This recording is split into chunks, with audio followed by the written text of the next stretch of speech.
everybody, it's Jess, your go-to Street Fighter bestie, and we are here taking a look at all of the World of Street Woman Fighter shorts in affiliation with the signature moves with their crew tracks. I think this is going to be super fun. Firstly, my apologies for the fact that the trailer for World of Street Woman Fighter got blocked. Like, I tried 3 to 4 different ways of getting it on YouTube to no avail, so I will attach a link directly to the Vimeo video where you can enjoy it all together. You don't even have to go on Patreon if it's not available in your country, but it is on Patreon for you for free to enjoy as well if you happen to have one. So hopefully we don't have any issues with getting this up onto YouTube. My gut tells me I'll have a better shot because shorts a lot of times bypasses a lot of copyright in comparison to a lot of the main material. So we're gonna pray that this has no issues. I'm ready. I hope you guys are. Let's go. All right, we're gonna start with AG Squad.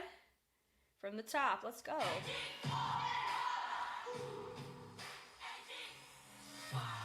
Cute. That was cute. Short and sweet. That's their. Oh, there's more. I guess not. No, it is. Yeah, short and sweet. They're like, here we are, AG Squad. We're here for it.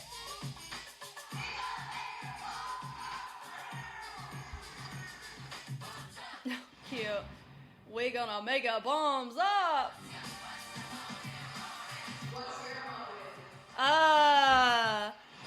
Then I give ambitious vibes. How cute. These are cute. Ooh, gang spirit queen's move. Okay. Real hot Tokyo. Man.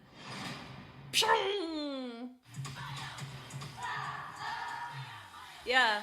I mean, theirs is one of the most signature, kind of chants. So don't fix what ain't broke. Go with the crowns up. We love it. Okay, here we are. Oi. Dance hall.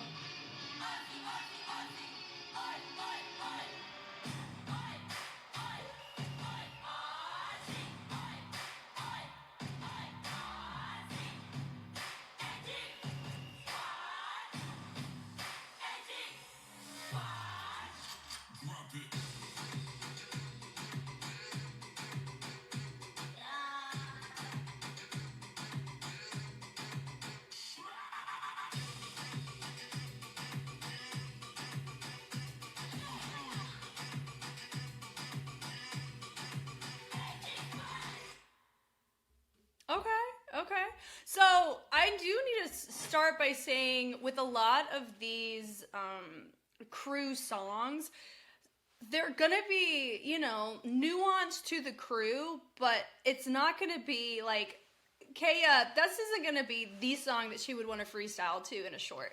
Like, it just kind of depends. Maybe yes, because it's, it's the crew song, but these songs, we don't inherently know with each member that we're going to see to their respective track if this would be the track they would want to showcase their style to. So that's something to keep in mind here. I'm only going to do overview because these are most likely, going to be just little snapshots, and I think just seeing them in the choreography challenges and in the battles is going to be a little bit better in understanding the full scope of them.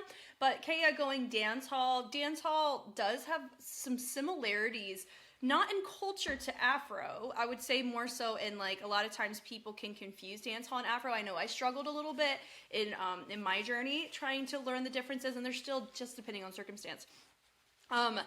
Dance hall, a lot of times it's the wine, the dirty wine, the wine of the hips is a lot of a focus of dance hall. I'm not saying the only thing about it, but with Afro, it's more of a lower body with legs. So it's definitely, it just depends on, who you talk to. If anything, I hope I'm able to bring some curiosity as to what components that you as a viewer or as a fellow, dancer or fellow choreographer or analyst, what are some components that could be very helpful for all of us to be able to go, I can see some dance hall inspiration or influence, and not just solely go off of music. So in a nutshell, this looks fine. I do see out of everybody, Kaya having a similar presence on the show like Kirsten, because they grew up in the similar track in the royal family household, right? So that's going to be really intriguing on how she conducts herself on the show. And if any of these individuals reached out and talked to anybody who was formerly on the show,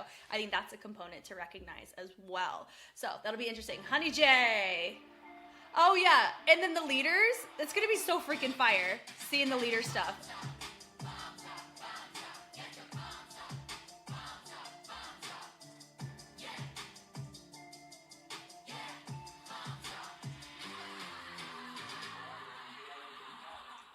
Her outfit is fun.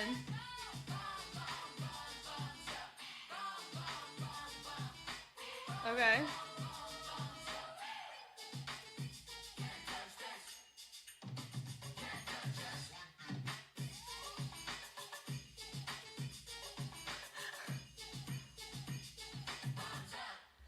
Yeah, so it felt like we had a little bit of an overview kind of choreo that we wanted to go for, but then we just kind of vibed and settled in what we chose to settle with. So the style that she is advocating for is hip-hop. So hip-hop, a large component of hip-hop is going to be the rock and the bounce. So this I feel confident in because it's a pillar cultural dance. It's incredible to just look at people who are such incredible innovators and investors in the style. And so that would be something that whenever you watch hip-hop being represented, to be on the lookout for, because that is how if anything, this helps you guys get a snapshot in how I'm going to be giving my perspective or commentating about the show is going to be off of these components. And of course, I hope this sparks discussion where if anybody wants to add or audit how I can better word a lot of the things we're going to touch on, I would love to hear it. We're all here for a good time and good discussions, right? But with hip-hop, I'm going to be looking at that rock and bounce. So, Lucy. So she understands, like, she uses the floor. I mean, when it comes to, like, her overall structure, it does look more on the choreograph side than the freestyle side, but it could be because of her background. Whenever you do freestyle, you can see certain components that have a certain degree of clarity that choreography tends to bring, that a lot of times freestyle has this organic, it's like a really interesting connection that you can tell, it's freestyle because of how you're connecting points. Normally you wouldn't see done in choreo, I think is kind of my point here. But everything's very readable, so that can work in their favor when it comes to, diving into a camera-based show. At the end of the day, most of the things getting filmed on the show are intended to be on film. Even the elimination stuff, I mean, a lot of decisions that get made in the beginning stages are going to be on site, but a lot of decisions are going to be made from sitting in a different room, seeing what kind of camera shot's going to be presented. So I think that's going to be a component that, regardless of style, it's going to be a skill set. Do you have that? And I think Bums Up will naturally have that advantage because of going through the show, but also just their individual, components. Like, they understand how the show works enough, unless they completely flip it on the head, to be able to hopefully pace themselves better than the first season, right? But yeah, in a nutshell, this doesn't, it's not anything, like, she'll be able to handle around, like, that. I don't see any issue in that. The question is if we're going for a 7 of smoke, which doesn't happen in the Street Fighter franchise, which I would love to see, she can hold down around, I'm sure. So Marley.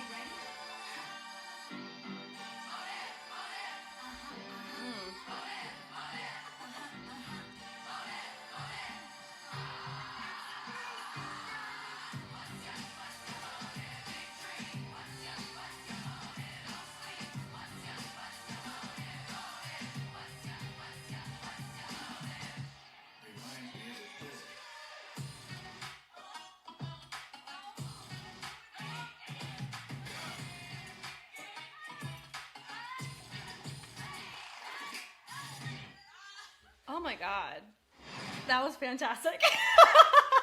Wow. Firstly, I personally like Motive's song the most. Could it be because I'm American? Maybe. But I think when it comes to the crew is known for hip-hop. They want to be known for hip-hop. This track, both sectors of it, you can entertain a hip-hop flow, rock and bounce to, and you see a rock and bounce here, right here, and you see some of her phrasing. is done in a way where she's building and exploring on the track that a lot of times in choreography you don't have the privilege of doing. So, but her choreography is a reflection of this too. Like, oh my god, this is awesome. Yeah, look, the ISOs to set it up, the drop down, the usage. Notice too that she let the knee organically allow the arm to travel up. Right? There wasn't a defined sound that she was recognizing to the start and the finish of that. She let it explore and cater to a sound polyrhythmically. That's dope. Yeah, this is my favorite one so far. Come on now. Yeah, God, I can't wait to see her in battles. Yeah, little pot of bouquets coming out of that, little toe taps. Yep. I need a Kyoko Marley battle. No, throw Ruthie in there too. That's why I want a 2v2. I want to see what the commandos look like. Like this track here. Yeah, the travel through the pools and how she catered to that sound at the end. Ugh, freaking fierce. So that was very strong. Very, very strong. I can see Motive, if they ever encounter eliminations, they're going to be a huge contender. I think they're pulling Wolflow of the season, but the difference is they have choreography experience that Wolflow did not. So I feel like we're getting the best of both worlds here. So I am so curious how they're going to fare. And we also have to keep in mind all the street dance that we're experiencing, most of the street dance that we're experiencing here on the show came from America. So there is a component of that we have to recognize that Mnet may have to be aware of, is that they can't eliminate USA too early, especially if we're pulling like a cultural rock and bounce hip hop here, because you're gonna get a lot of heat from many places. So like, but also, when has Mnet cared?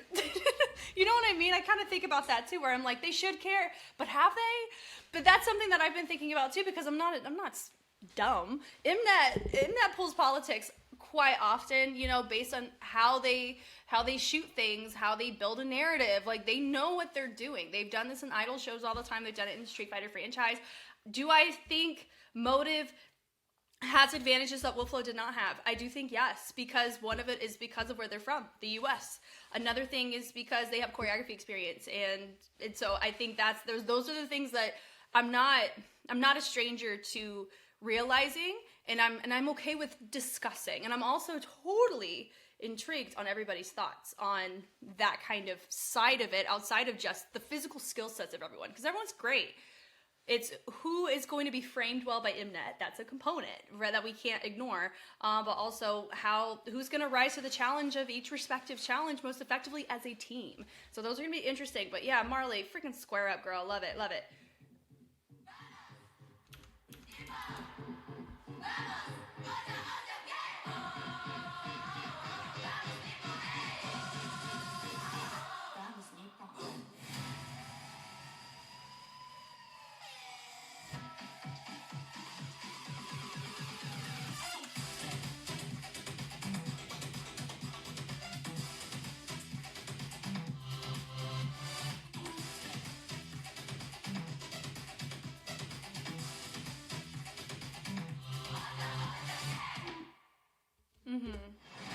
Okay, with Ibuki, like, I think Ojo Gang got the short end of the stick on their cruise songs. I felt that way before.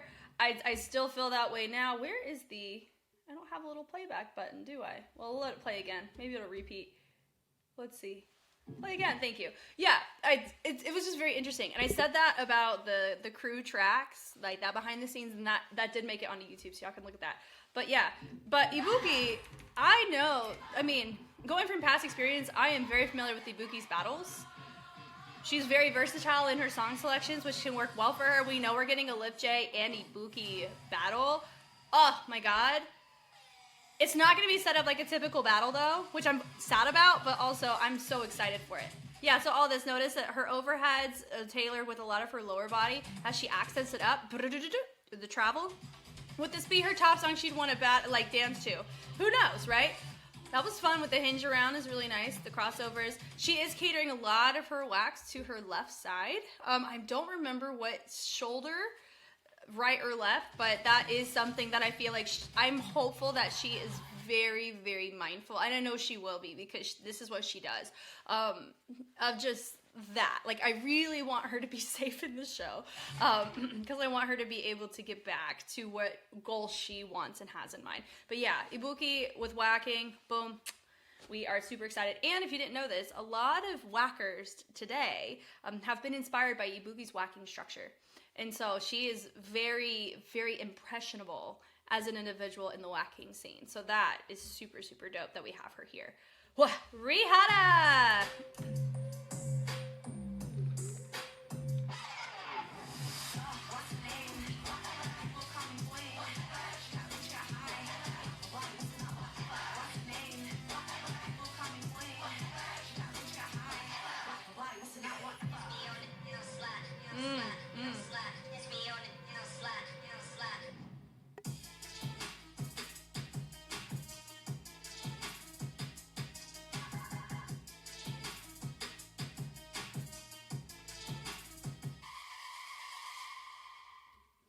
Okay, Miss Ma'am, love it. And I'm also gonna say this too. I think Rihanna, based on how the trailer, so a lot of my thoughts too, which is why I highly recommend, that's why I made the trailer accessible in general, regardless if it made it on YouTube. Is a lot of my thoughts are going to come from what I saw from the trailer. They're framing RH Tokyo just like Bebe. So, where you got Rihanna, who's a heavy, heavy hitter, and then you got her students. They're going to be fine, because if you've ever seen people like Lyle Beniga or Bailey Sock, like from the US side, like her movement quality is really, really dope. It's very complex, and I like how she hears music, and she hits more than she misses when I look at her stuff outside of K-pop. I really like her stuff. I've known her for a long time. With most of these people I've known for a long time, before I even started doing YouTube, which is what makes this so exciting. Let's talk about a full circle moment, right? So, I mean, in a nutshell, to kind of bring us back to where we're at, is I can see, like, the amount of English in their song too. I found it to be really intriguing, considering that I mean, you got two Japans in Korea, and then you have 3 English primary speaking countries. So of course there's other, dialects and other languages represented in those countries. Do not get me wrong. What I'm saying, like, a lot of times in these types of spaces, these countries that come, they normally speak English. That those countries didn't have nearly as much English as this one did. So I found that so fascinating, and I do know that could be just we have no idea what the songwriters or anything what they were asked to do, anything that they had full range on, and other things that they had to kind of like meet a standard. We don't know. Even with interviews, we really don't know unless we were there in the space making it, and that's okay. But yeah, the whole vibe of this super cool. I think like she's gonna do fine in battle. She's gonna be able to, out of everybody who's like heavy choreography heads, she's gonna hold it down very, very well. At least surviving a round or two, depending on song. Especially if you get to pick your type of track. Yeah, that's gonna work in her favor. And this type of track too, I think, fares well to how she sets up her movement. Notice we have a rock here, which we appreciate. Blah, blah, blah. And with hip-hop, I'm going to cater this more towards, like, how Weedin Boys or BB Trippin', they have, or Black Flag, if you know them with Ren, they have more of a virality sense of vocabulary and how they structure their choreo, which is what makes it very marketable in the social media space. That's Rihanna's stuff, but then add a level of complexity. If I'm being honest too, in the beginning of my ATEEZ marathon, way back in 2023, she did Pirate King, and then they deviated from Rihanna to other choreographers, and I was like, I don't know what happened between Pirate King and this one, but it feels like night and day. Like we were able to see them and have these really cool moments here, and then something happened. So for me, like it's really cool to see her here. All that to say, really, really fun. Yeah, so she's gonna be fine. If you have a Rihanna Huddy J battle, it's gonna depend on song choice, but I also know too, which is why we need uncuts, guys. I am praying we get uncuts before I watch that episode and see how many fshing, all that kind of crappy camera angles, and repeats. But if you had a hypothetical Rihanna and Honey J battle, because they both represent hip hop, but I know both of them cater more towards the choreography scene, respectively. compared to Marley, who hip hop, you see her, you know, in the battle side, but you also see her in the choreography side. But I see her more there. She teaches. It's really cool. Rihata brings more complexity and a lot of what is it? More virality in her choices, which makes her very marketable. I would say with Honey J, depending if we're just stacking up between the two shorts we were given, that's what I'm noticing here. But it also can be circumstance, depending on, you know, how we feel that day, what components we're inspired by. There's so many nooks and crannies. So that's going to be interesting. She'll survive a round, no problem. Similar to how Bada survives her rounds. Tisha!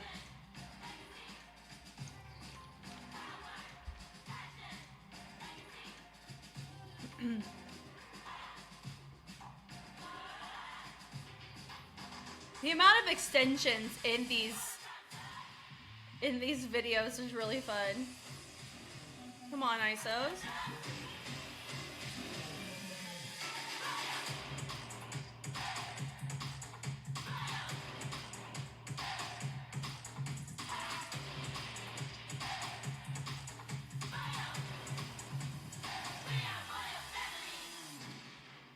Cool. Yeah, it looks similar to choreo that you would see Royal Family do. So I think she could have very easily choreographed this, or the structure of it streamlines into sequences she has choreographed before, which is not a problem. It says signature movement. So for me, if you're known for choreography, freaking pop off on your signatures. That's cool. And that's another thing too at the end of the day, is that if people are watching these and they're like, oh my gosh, I feel like I've already seen that before. It's called signature movement for a reason. So that's why it's not going to bother me at all if I'm like, oh, I saw Tisha do that before. That's whatever, you know, that's fine. Uses of chest, the pulls are fine. Yeah, we know we're gonna get a Royal Family versus AG Squad in the 1v1s for battles. We know that trailer showed that. Who wins? It's you know, gonna come down to whatever, you know. And I know who's on panel. If it is who I think it is that they showed on trailer, and those individuals are not just for choreo. My one note that I gave Mnet there that I'm gonna give here, because some of you may not have the ability to watch the trailer, is I really wish they had somebody who is known for battles on the judging panel as a special guest. I don't know if they will or not. They didn't show any of that, but I think that can be very helpful in some sense of integrity of, and like not having the general public just expect people whose scopes are choreography have to put on their battle cap to judge battles, when some of these people that are here judge battles. So it's the same kind of hot topic that we ran into issue-wise with the first couple seasons. You had people who didn't know how to really navigate who wins when an open style format. There are things you can look at, and that's what we're going to talk through when we get to the actual 1v1 battles. There are things that you can go, okay, these are the components that should be looked at when you look at a battle that you don't inherently have to look at for choreography. Just like in Mega Cruise, there's certain things that do get looked at on the big Mega Cruise side of things, which I covered in WDCC, and of course just trickled throughout Mega Cruise for Street Fighter. And that's okay that they are similar, but they're also different too. And so that's my thing, is I don't want these judges to get heat for something that's not even in their scope to begin with, and they may not even, you know, have that choice of going, I only want to do choreo, I can't do battles. But also, you know, I don't know how any of those logistics work. My point is, I wish we had a battle judge, like somebody who's known for battling. And if we do, I'm gonna be so happy. But if we don't, like, that's just a component. That's why you're gonna get weird calls, is because you're gonna have people on panel that don't battle judge, or they're not equipped to battle judge, and that's, you know, part of it's not on them. Does that make sense? So, but anyway, but most of the people competing are going to be choreography heads. Battles are used as an elimination component or to rack up points at the beginning episodes. I chose we're fine, but all of this, the structure of it is very, you know, it's repetitive. But if you look at the Royal Family structure of choreo, it is repetitive. In the performance side, like that right there is something I saw at WDCC. Guada guada, all that. Like, it's ambidextrous on both sides. It's the performance side that's going to be an interesting thing in all of this, right? We are Royal Family. There we go. So, and now, so that was all of our leaders. So out of all the leaders, who do I think is going to stand who's going to hold it down in battle? It's going to be Ibuki and Marley out of everybody. When it comes to versatility, I mean, Ibuki, when it comes to the discography and the music choices that she's been exposed to, and the reason why I know this is because of her time on WDCC. Nope. Street Dance China, not WDCC. Goodness gracious. So many acronyms. My bad. I know what kind of music she's had to be exposed to, but there's a good chance many others have been exposed to many different types. When it comes to choreography, I can see Rihada come in the mix on that very, very well. When it comes to the performance or matching in essence and aesthetic, I can see AG Squad do that. Like, everybody's going to bring a certain thing to the table that really makes them competitive. And I said this during season 2 as well, and I stand by it. It depends on the challenge, it depends on the scope of the challenge, and it depends on the amount of time and the resources given will determine a group's success. So, even though I said these are people who are going to be people who are contenders for certain skill sets, I love being wrong. I love being someone who's like, yo, this twist happened and I'm here for it with you, right? Because I'm a viewer at the end of the day. I'm not physically a part of this. All right, AG Squad, let's go. Ruthie, baby.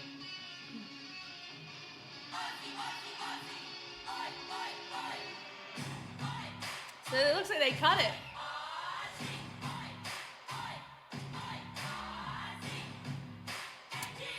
Nice. Great fullness. Good intensity. Nothing crazy there. 4. Yeah.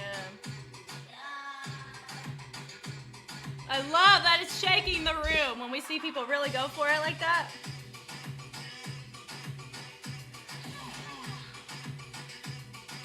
Front back. Looks like a little salsa step.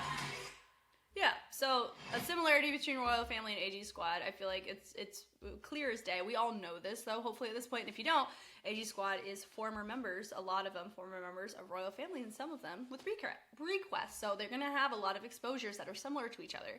So that's what's going to be an interesting component in all of this. Like, we do know there was a whole situation with them where JYP said AG Squad took it. We don't know in what capacity. Like, I have no idea what they won. Was it a 4v4 commando routine situation? I don't freaking know. But anyway, yeah, a lot of this one, Ruthie actually looks very similar to, was it Tisha? in it comes to the phrasing. Not in the movements, but how the movements were phrased on their tracks. So, interesting. Kyra! Now, hers says gangsta.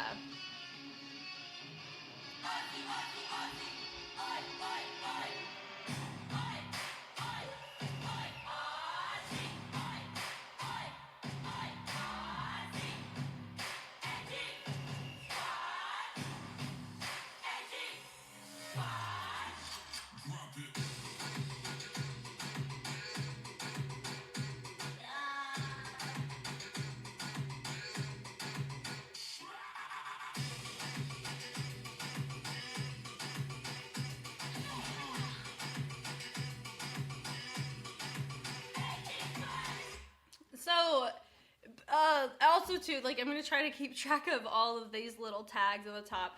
I don't know if those are like, this is the style that I do, or this is what I'm known for. Like, I don't know any of those components. I do find it interesting that with Royal Family, they say, like, a lot of them are saying that they do dance hall, and which in some capacity with the hips, yes.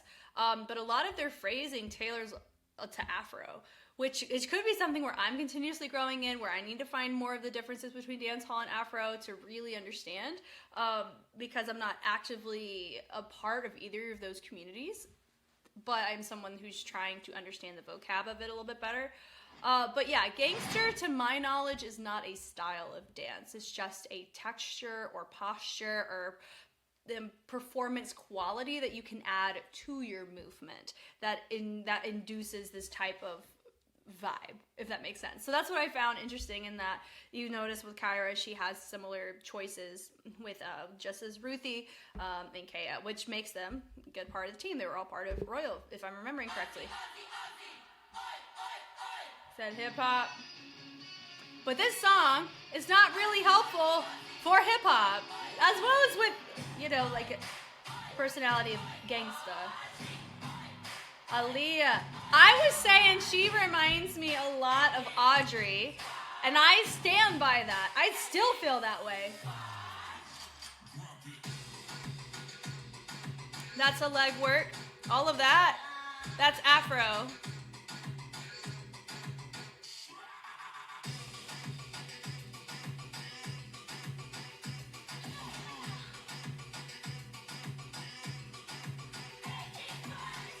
What really helps in movement qualities like this, that what Aaliyah's doing, is how she texturizes her choices, meaning how it rests in through her posture, through her movement. Like, you see her weight shifts, but how she makes that weight shift is very interesting, right? And that kind of stuff can really fare well in battles like what we're gonna get in the Street Fighter side. Yeah, because I'm not expecting most things to get scored fairly. It's not. Mnet has never had fair in their name at all. And I feel like all of us agree with that. And so I'm really hopeful that the teams do not take it upon themselves to feel a certain degree of competency, or like have this be a true reflection of who they are. Because I sure won't. I think, especially if there's a lot of negative narratives that come up in the show, most of the time it's going to be something Mnet blew up, or they took it and it really wasn't that big of a deal, but Mnet made it a thing because they need drama for the entertainment aspect of the show. So I want to look at these dancers as people that I respect them putting themselves out there to grow in this way, is how I view this, you know, and I'm very curious about what kind of conversations have taken place, things like that. But if anybody is going to get the Audrey vibes of the show, it's going to be Aaliyah. She is such a freaking vibe. We love it. I love it. And like, it's so cool.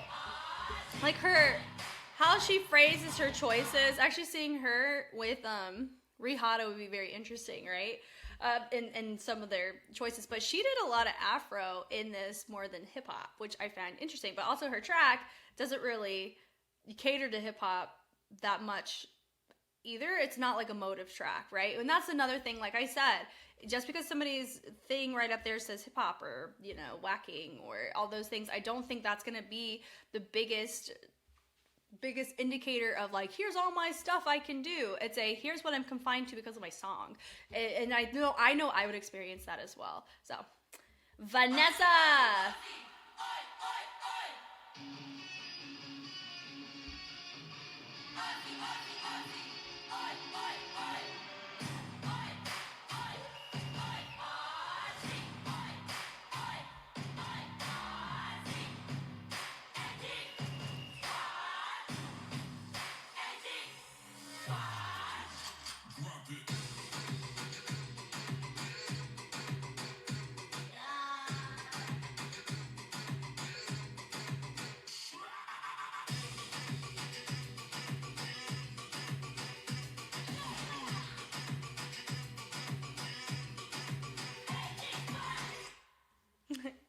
Cute.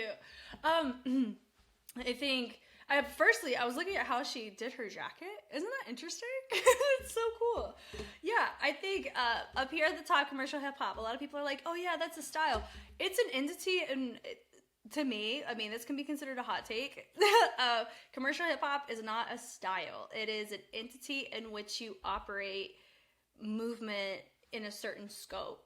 So in like doing commercials, doing like work for media, like that kind of stuff. Like a lot of times when you guys see hybrid choreography or puzzle piece choreography in the K-pop scene, people will equate it to commercial hip hop.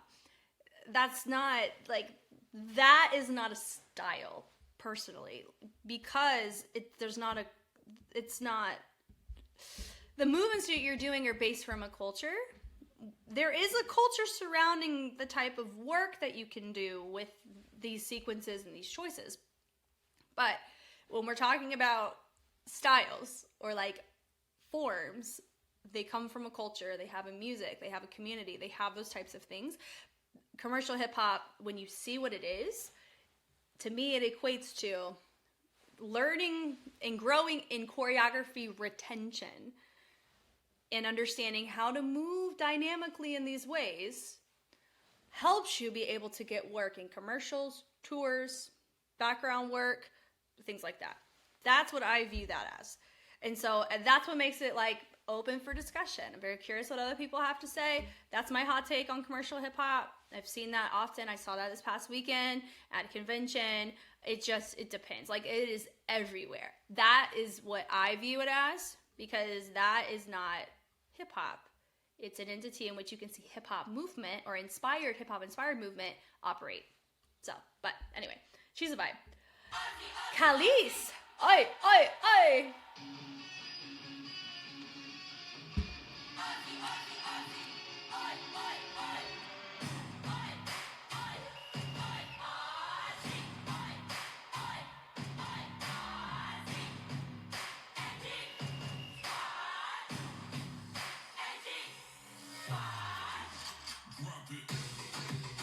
She has a more legato flow in her choices.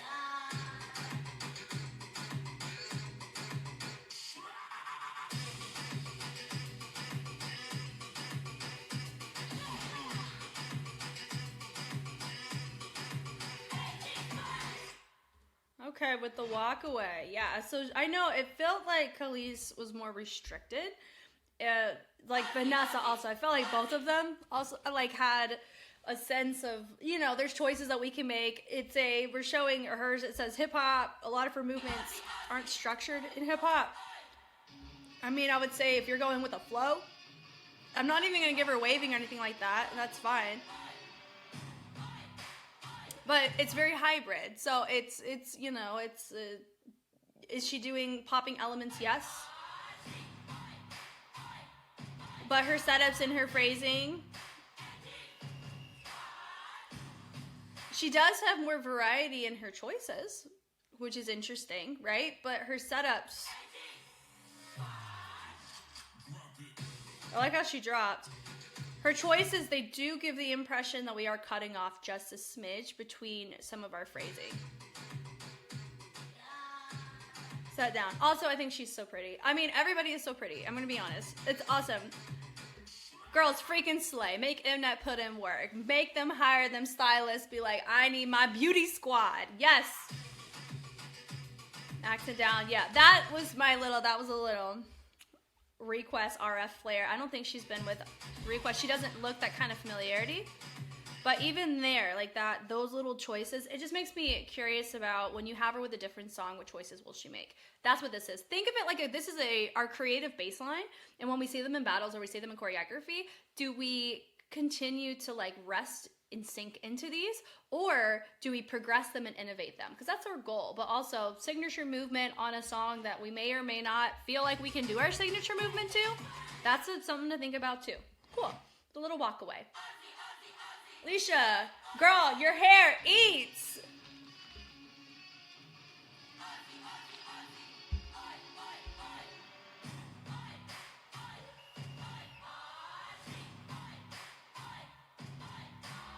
Her phrasing's very interesting.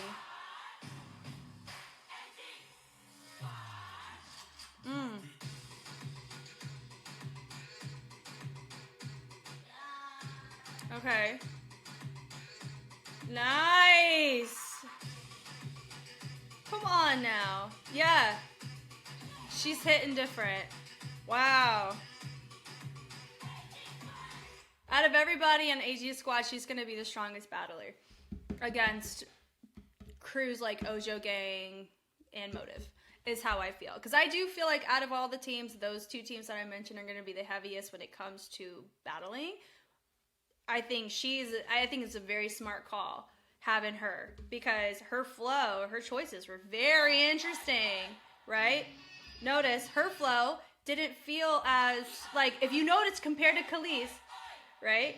Nothing, and let me also say this, there's nothing wrong with how they're moving. Not at all. We're just trying to understand and find a baseline of curiosity as to where can we see them fit in, or what components, based on what information we're given here, which is her name and what style or whatever, what does that equate to? Like, what are things we can look forward to? But right, notice with her flow, it's very legato, but also that right there, she cut off the flow to enter into something else. That's just something in battles that is a component that you look at. Does your opponent, or does somebody who's in a battle, are they cutting off their flow? If so, then that's not as readable. It's the same thing as cutting off a sentence. And so that is something that it gets looked at in battles, right? And so, but choreography is a whole nother ballgame. I. Her flow, look. She's exploring the lifts up there. I don't know if this would be a song she'd want to dance to, but she's doing great. The pulls up, all that phrased together. It made sense. It was punctuated, right? Travel the knee down, the travel down. That was nice. I felt like a little Marley moment, isn't it? We love it. Yeah. This was like Alicia. Yeah. This feels like she feels like a hip hop dancer. All this there. She's doing, like, notice she has a rock to it, right? That's what we look at. Look at the rock there. She goes into a backspin, and that's a breaking element right there. That's clean. And her hair freaking sends it, too. I love her hair on that. Yeah, the switch off there is really cool. Ooh, Alicia versus Marley. That would be fun, wouldn't it? Woo! That's a good one. That's a good choice. I'm glad they have her on the team. She's going to be helpful. Wow. All right. Danica for heels. Part of me wishes she had heels, but that's life.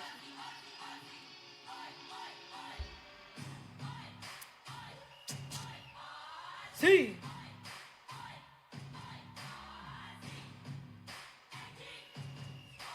Yeah. So you're able to see some of, like, heel place choices.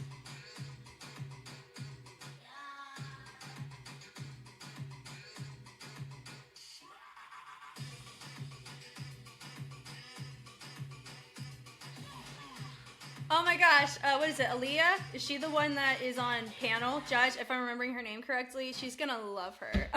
Why? Because that's what she does, is heels. Wow, okay, cool. Come on, Danica, you better freaking eat. That's gonna be a very interesting component in this, is how her weight shifts when you do heels choreography. Most of the time with heels, you do it in a choreographic context.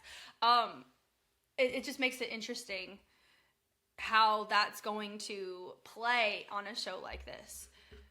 That's a good skill set, and with having somebody like who we have on panel, that's actually a really good advantage to have somebody like that on your team. Come on now. All right, Lip J with Joaquin.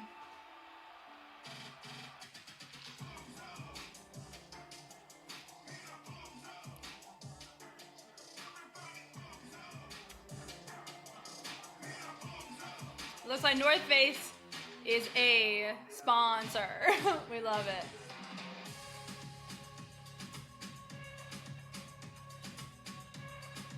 Love it, yep.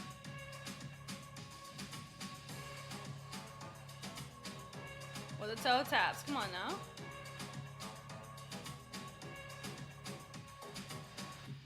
Yes, ma'am. It's old school versus new school. Like, Ibuki and Lip J both hold their own so well. It's going to come down, I think, a lot of times to song choice. Like, that can be how close it is. Because if a song tailors more towards the old way does not mean outdated way. It's based on it's just one of many. Go be curious about this. It's old way, new way, where there's like more of the technician side, like with like Jeems, an example of this, where you have like a huge technician, and then in like new generation way, of the overheads and the variants and the drill work. Like Lip J holds her own on that, and you see her do that. But also there's the posing, the posture, but it's different than like a Vogue. Like Vogue and whacking are two different cultures. So I hope, if anything, this sparks your curiosity for that, because a lot of times people put it together, especially in choreography, because they're similar and they have overlapping postures, so it's easier to do that, but they are different. So please be curious about that. Lip J tailors more towards the older way because of how she was trained. And so that's what makes this so interesting. I really do think a component of regardless of judging, of how my feedback will probably be tailored is going to cater to the type of song and how they approach it and their condition, because condition matters in these cases, right? So that's going to be super fun seeing them in that capacity. Choreography. So that's, for me, these are giving the impression of like, what kind of skill set are you proficient at? Choreography. So I hope it's choreography we're seeing here.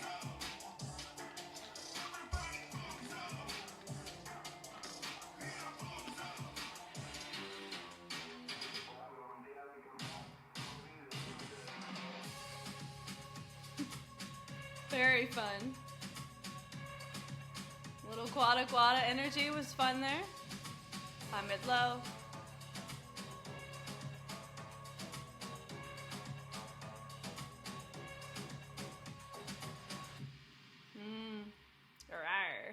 Fun, yeah. And oh my god, who was it from Street Woman Fighter Vietnam? She was on So Fire. She was the one that was known for all the viral dances. I completely forgot her name, but she reminds me of Aiki. And Aiki, in the choreography, she always has a humorous element about herself, so very curious how that's going to come into play here, because I do feel like how her humor works, a lot of times it's circumstantial in situations, and like the banter that can happen in that.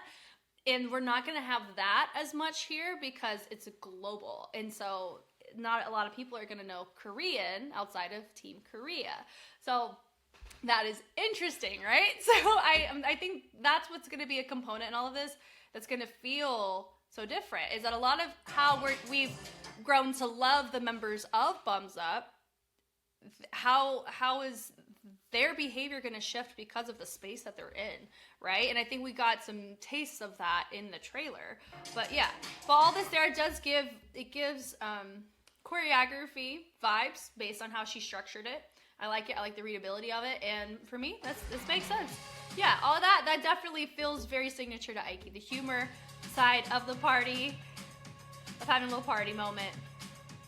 Her choice, that was a really nice way of like a nice stylized guada guada choice. I thought that was interesting. But yeah, interesting.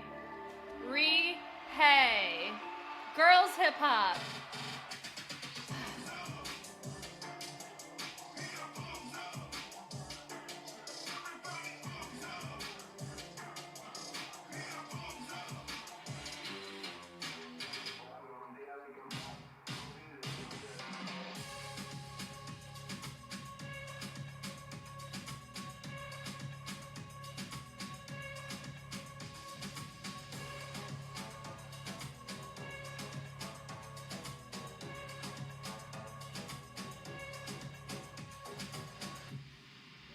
Honestly, it's hip hop elements with Afro elements in it. And so, girls hip hop I put in the same boat as commercial hip hop. Girls hip hop is not an actual style. It is an entity in which you operate hip hop inspired movements, which some of her movements were not hip hop, they were Afro. Which happens, right? I mean, I feel like a lot of this is going to be things where I don't know if these individuals, if our contestants or our crew members, if they got to say how to answer that for themselves or what, but there's always going to be further conversation that can happen with this. When I'm talking like girls hip hop, yes, you see it on the names of things, like, hey, we're doing girls hip hop.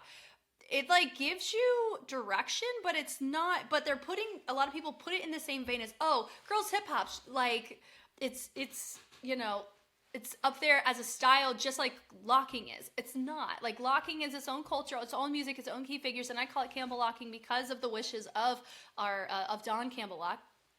And it's when I see that, I understand on like China, Japan, Korea, a lot of times they use like swag. They use like that's like a type of dance that they do, which I understand, but also I think it's important to know there is a difference between hip hop and girls hip hop, and it's not what people think. A lot of times people will think, oh, it's because girls hip hop's more feminine. It's an entity in which you see it operated with different dynamics and choices. So technically, yes, but people equate it in their brain as girls hip hop is hip hop, and it's not the same thing. Like, and in terms of title work, I think is my point. When you're saying girls hip hop, it's like a dynamic choice. Just like commercial hip hop is not a pioneered style, it's how you see hip hop elements introduced in the workforce or in the industry. girls hip hop is a texture, it's a posture, it's those types of things, but it's not its own culture, it's not its own community.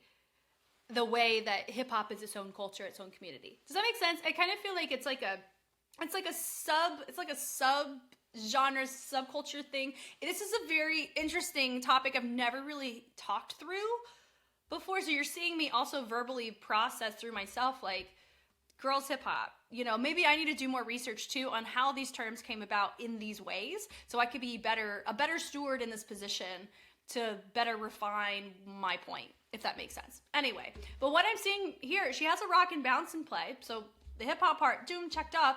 And if we're going off of, like, there's nothing that separates this from something between guys and girls, right?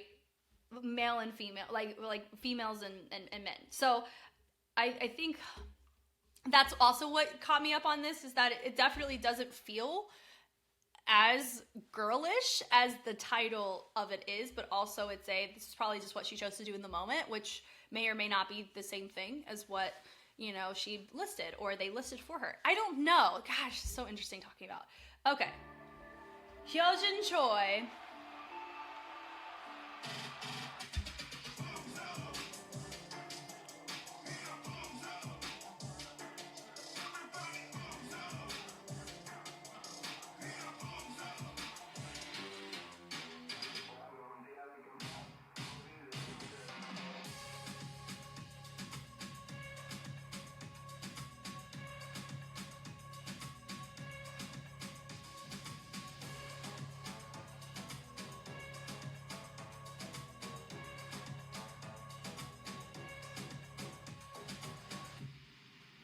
It feels choreographed. I think Aiki's felt more choreographed, but this one was choreographed with a little bit of freedom elements as an artist, right? Interesting. I remember seeing Hyojin Choi way back in like 2015, 2016. No, probably 2017. It's been a long time. I've known Hyojin Choi more than anybody else for a long, long time. So her choices. The kick, I mean, definitely has a sense of ambidextrousness about it, but you could say the same thing about Royal Family and what you notice from AG Squad, which is fine. It just depends. Her choreography can be very helpful.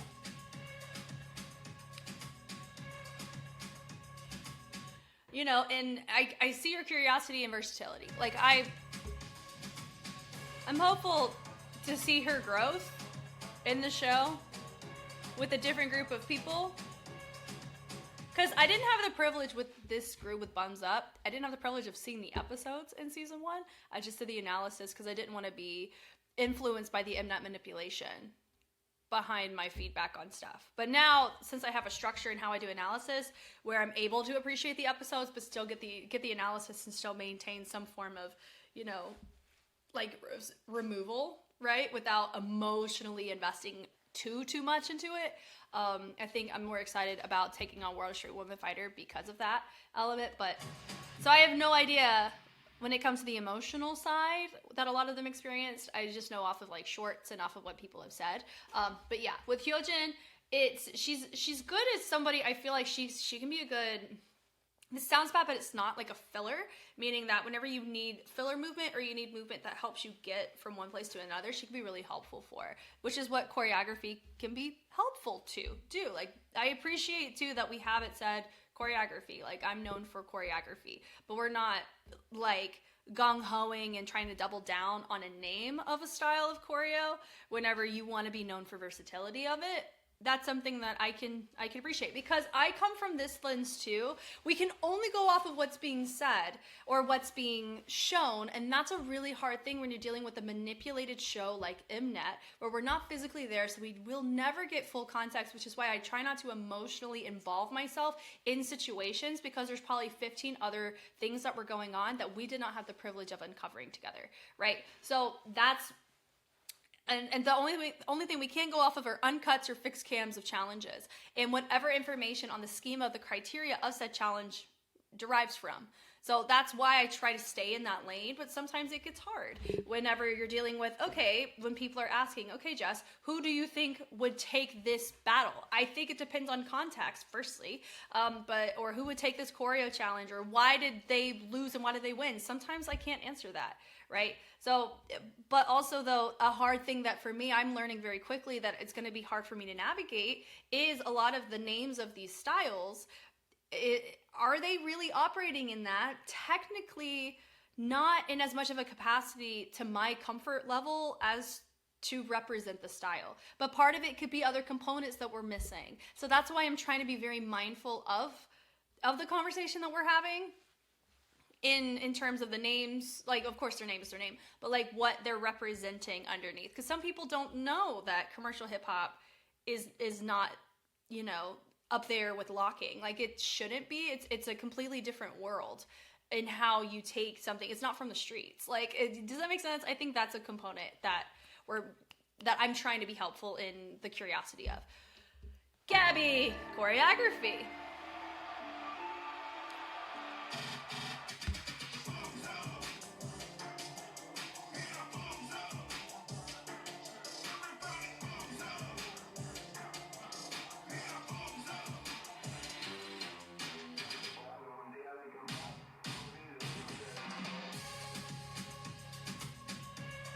Who knew Ike and Gabby would be on the same team for Street Fighter, right?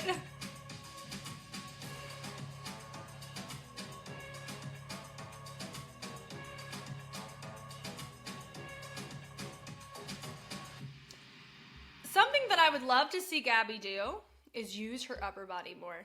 Because she uses a lot of her lower body. She uses her head. But notice she doesn't use a groove in her upper body in this. So watch. She uses her shoulders, but a lot of it, her hips are the accent point for a lot of her choices. Could it be because of her top? I really do think that can be a factor. So we're gonna factor that in. It could just be circumstance to this. But yeah, this feels very Gabby core. Out of everybody, this one, I would say Ike and Gabby, yes, they definitely feel like how they feel. Thumbs up. Could it be because of my exposure of them in the show format that I'm like really familiarized with their signature movements? Maybe. But yeah, this is interesting. I feel like this is a fantastic baseline for everybody that we're seeing on the show, whether you know them or don't, to be able to celebrate their growth in the show. Honestly, I think this is great. Yeah, so all that. We love it. We love it. Okay. Nose. Is it nose or nose? I don't think I've ever figured out how to do it. How to like talk about hers.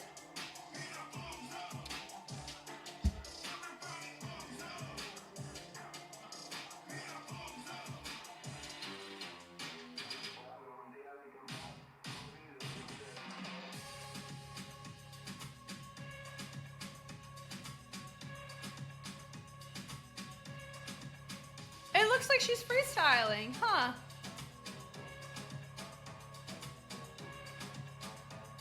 Or she's marking through a choreography of some kind. I mean, yeah, and the reason why I feel like she's freestyling is there was one component here. When the song switched, she cut off her flow. So watch. She has a flow. And then from there, like, she like interrupted it to start something else. That's what made me feel we're freestyling that moment.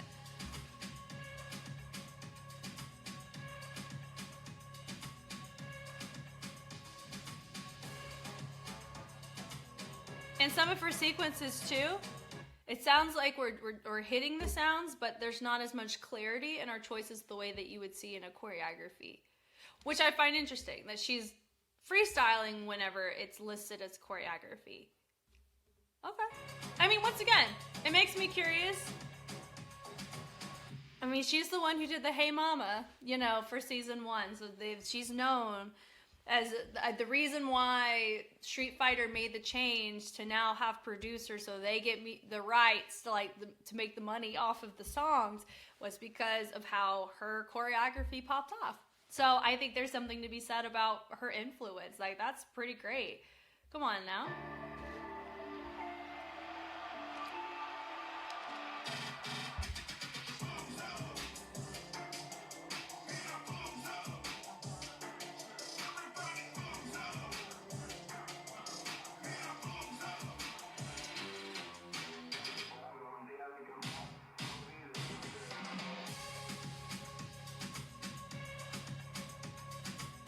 Okay, this part looks more choreographed.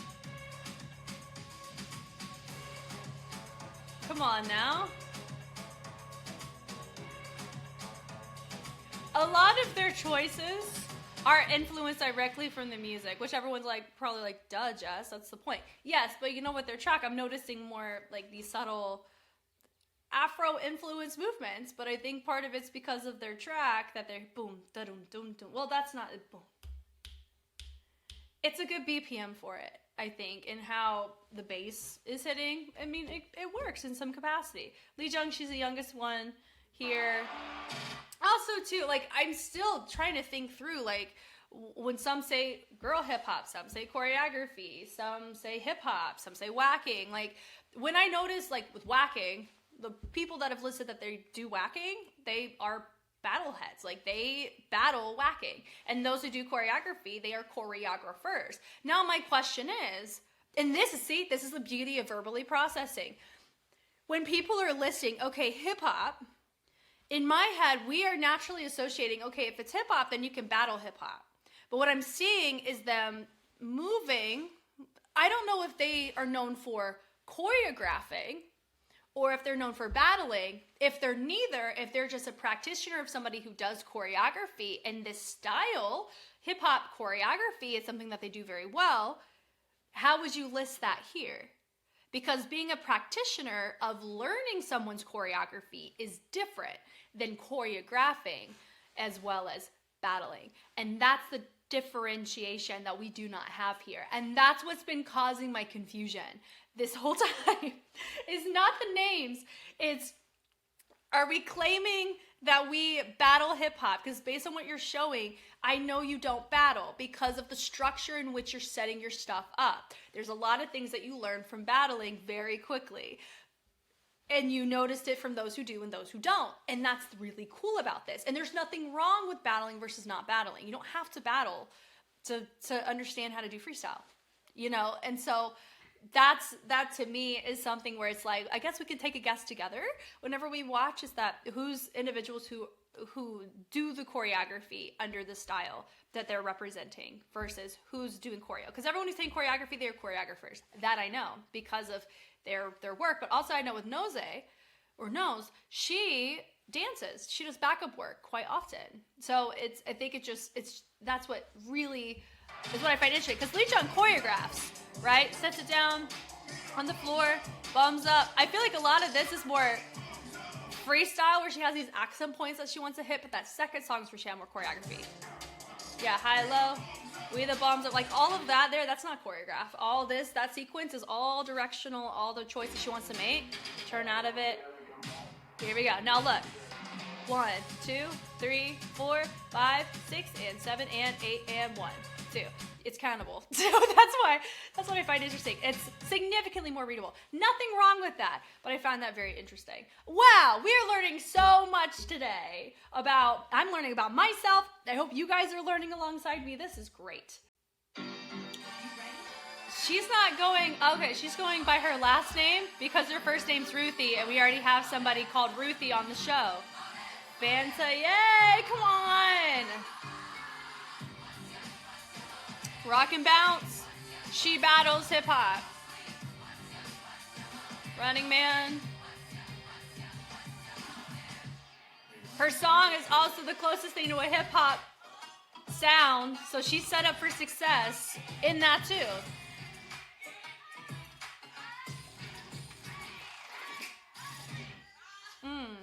Yeah, so I would give similar things to her, like I said about Marley.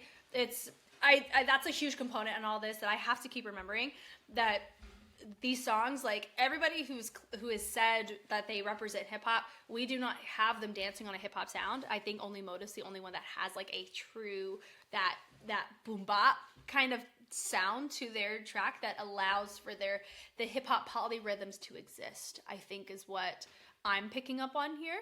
Which is why I'm not here saying, there's something off about this. It just makes me ask questions and makes me be very curious about what they choose to do. So she's going to hang mighty fine. I would love to see a 2v2 with Marley and, I'll call her Ruthie because that's her name, Fontier, off in the distance, living their best life. I think it'd be really cool seeing how they go about it.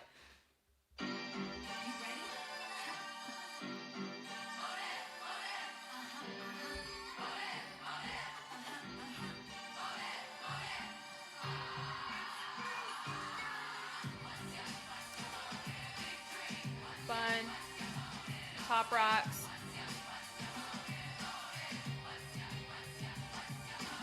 Come on now. Set it up. Let's go. Love it. I love the first one. She was doing top rocks to set it up. And then she's doing floor work. Come on. The CC with the hollow bag of freeze. Come on. That's fun. That's going to be she's going to be great for battles. And also, she's been utilized quite well in the challenge that we've seen so far with K-Pop Challenge. They did Ojo Gang dirty for that, but also Ojo Gang did polyrhythms for whacking. Like, I already touched on all that for the K-Pop Challenge, but yeah, they've used her very well on levels, and adding extra complexity to their choices is really nice. So I'm excited to see her there.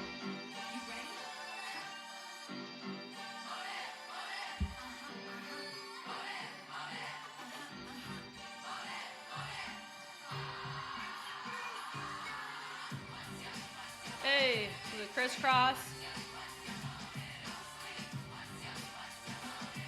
Hey, interesting.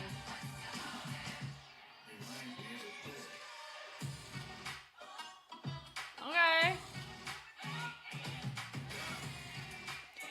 You saw she knocked on those bases? Very interesting there. Okay. Okay, yeah. Bella, hip hop. Makes sense to me. I liked her phrasing. Her phrasing was very interesting, especially there's the bases on that.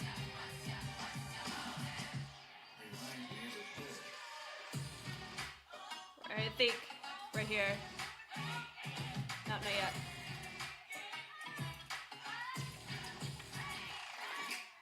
Oh, I missed it. Anyway, but there was a certain little bass hit that she did that was really cool. Yeah, makes me intrigued. She fits right in. Now what's interesting is I don't know really a lot about Bella, but by her, I could see, I wouldn't be surprised if she's trained under Marley based on how she structures her stuff, which I think is kind of dope. If you ask me, I think that's super cool. It makes me really excited to see and uncover more individuals through the show, and Bella being one of them. That was really nice. Kaidi?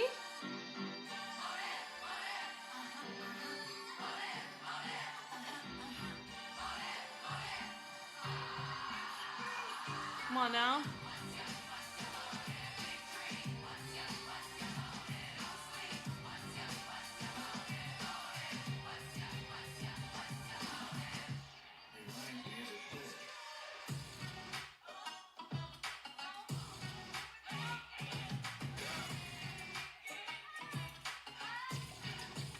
Okay.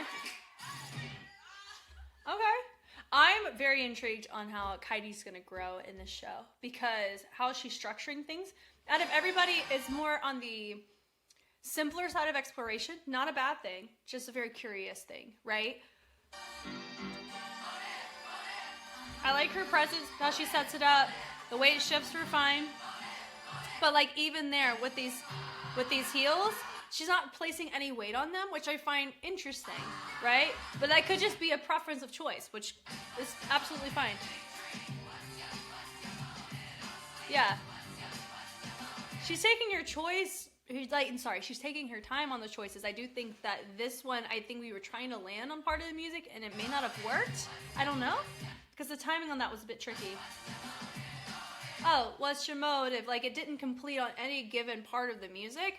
So that's what I'm picking up on here, is she doesn't have as many complete sentences that we've seen from some of the other members, but that doesn't inherently mean a bad thing. It just makes me very excited to see how she grows being in this kind of space where it's survival mode and it actually enhances and it forces you to grow very, very quickly. So, yeah, fun on the performance side. We know she can hold her own choreographically in the sense of doing choreo, because no one stood out in a what's going on way on Motor's K-Pop Challenge. So that's something to note here, right? Ba, ba, ba, ba, boom, boom, hey, that. Yeah, all that into the Running Man. That reminds you of what Fontaine did. And then we finish with a nice little gimmicks reverb, which we're here for. We love that. Abby!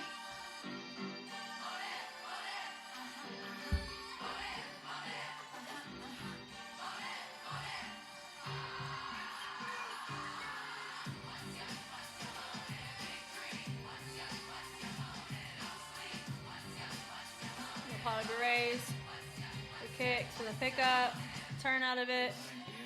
I like her speed change there.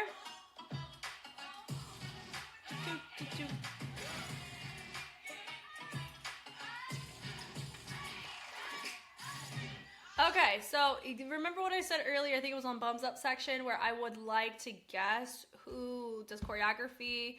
It's like who are choreographers, who are battlers, who are and who are practitioners of choreography, meaning that they learn from people, but they can do the style well. I would say Abby and Heidi. This is a guess. Just treat it like bingo or something. I guess that these two are ones who learn choreography, and these are the styles that they can do proficiently. Not really, like, they probably do like they can make choreography, but they mostly practition under somebody else. Bella, I could see Bella teach. Be somebody who, based on how she phrases, I could see her be somebody who choreographs or is in the battle scene in some case. I don't know. I have no idea who Bella is, which makes this a really true shot in the dark. Fonzie, well, logistics. She breaks. I know that she breaks. She's a battler, but also I believe she's had experience under the lab, which a lot of people don't know. That was like, if you know Sienna from the lab, the lab studios. I think logistics was under them. Y'all fact check me on that, but lab they can hit heavy on choreo retention. So I think logistics is a very interesting hybrid person here that a lot of people know her, but do they know her? I don't know her, so that's going to be really fun for me, uncovering different fun facts about everybody in this space. Ruthie, I know she battles circuits, but she also teaches. That I know. Whoops. Yeah, no, of course you have you have Marley, who also she has her studio Motive in Florida, which you didn't know. Now you know. So yeah, that's my guess for all of them. And with Abby and with Heidi, I was noticing similar things in their choices, which is what made me think they may learn choreo from someone, but they may not be ones who are heavily involved in battling with hip hop. Even though the name is listed the same as Marley and Fontier, I don't think the capacity is the same. That's what we're going to land on. Okay. Nisa!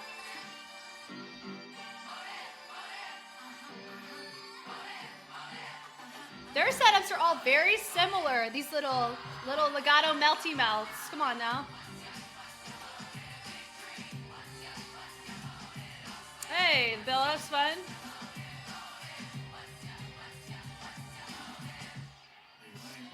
I hope the other crew members are able to be behind the camera going, let's go! I know, I would love it. Come on now. Fun. I would put Nisa in the same boat as Abby and Heidi for being a practitioner of it, but not battling heavily with it. But some of her choices were really fun.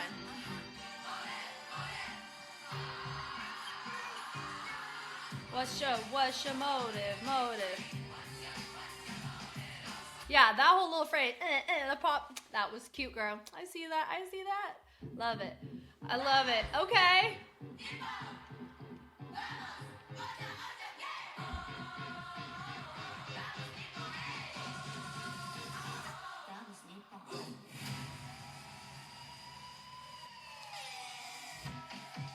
I love how she's like, while I'm here in front of the elevators, let me go ahead and take care of this.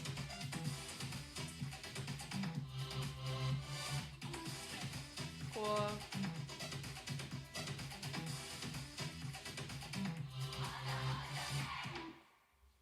That was fun. She literally just threw that out there. Like, that's such a vibe, I'm telling you. Love it. And now what's interesting with Kyoka, she is so hybrid in the sense of hip-hop, yes. But how she trains, I do remember there was a period of time where she trained to understand drunken martial arts, to be able to integrate that flow in her style.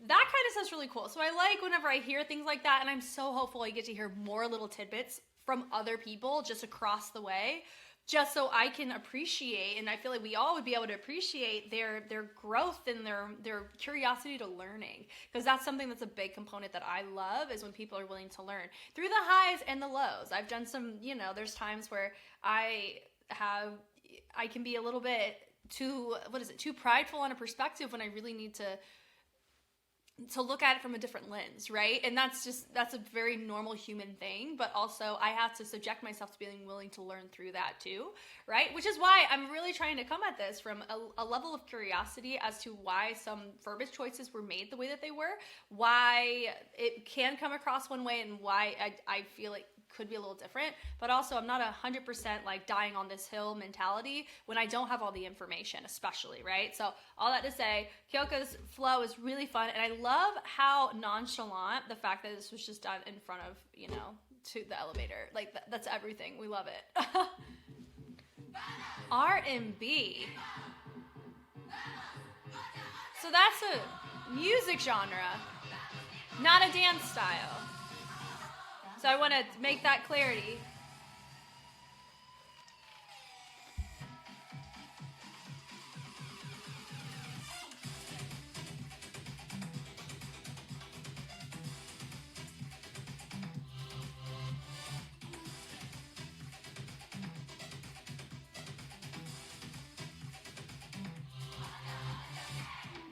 Okay.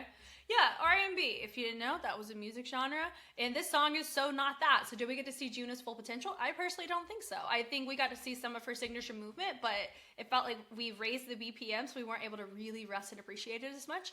Not really on them, per se, but that's just what happens. That's the key point that I was making when it comes to the crew tracks. Not all the crew members vibe with the crew track that represents the style of movement that they choose to go about it with, right? And also, I know Juna choreographs too. I think she was known in Street Dance China as a choreographer. So that's why I feel like having Juna listed as choreography, whether or not she was given that option, that's another thing too, is a thing. Because I don't think, if I'm remembering correctly, only Korea had choreography. Everybody else had like the names of stuff, but it could be a cultural thing as to, you always associate it with a style. You don't associate it with like an entity. Maybe, I don't know. But I find that interesting, right? But yeah, we're here for this.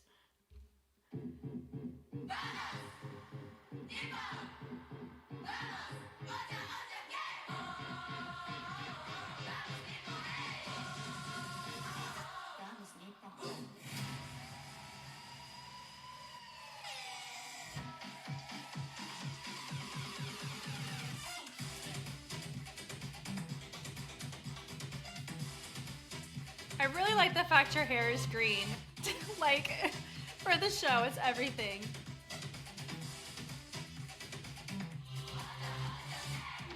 Her phrasing in the second half was really fun. But yeah, I would say Manami would also be another example of somebody where you could put in choreography, like have hers listed as that. Because even when you watch Cypher Round with D-League, and this is where having a lot of information can really be helpful in providing better context. In D-League Cypher Round, they have one person goes in as freestyle, and then you also have commandos, like commando rounds. And the last time I saw her last season on D-League, she was in a commando as a trio, if I'm remembering right. And all the rounds are choreography rounds. And so I've been able to see her freaking body choreographically. Now, I don't know her choreography contributions, but I'm assuming they're pretty invested for her frequency on the team and in her moments featured within the team. So that's why I'm like, even though this says hip hop, I would put choreography under Manami and under Juna. But I think it is fun, though, having R&B listed here for Juna, because it introduces another flow, right? Or another music genre into the mix that makes people think, oh, there could be, I'm excited to see the versatility even through music preferences, which I think is really cool. But yeah, all this here, that feels like Satsuki right there. If you know, you know. I love that. That's so fun. Ojo gang. Yeah. So how often does Manami freestyle or battle? That I don't know. I just know from the scope in which I see her, and most of the time it's under choreography context. So that's what I find interesting in all this. Come on. But that's why I said specifically I'd like to see Manami in a commando. in battles, because that's something I'm used to seeing her in that capacity in a battle context, which are always really, really fun. Okay. Freestyle. Her hair is so interesting. It's gonna give you like a bonsai tree vibe, right?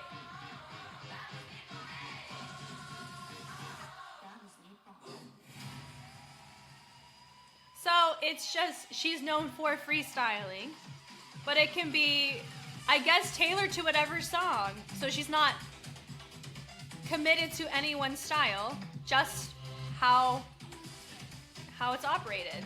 Okay.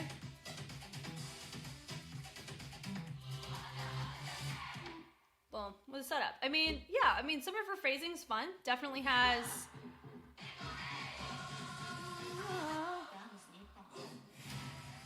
The hinge around looks fun. I love these little baseball jerseys. They're cute. The knocks, the threads are nice. The kick is cute. Turns nice. Yeah, with the whacking overhead.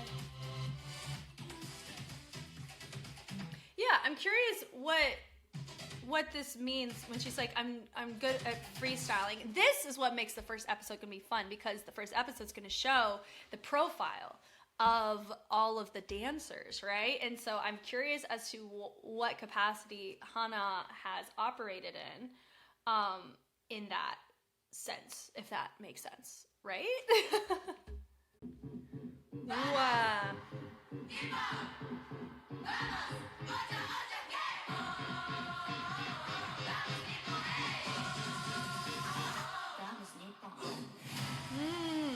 Okay.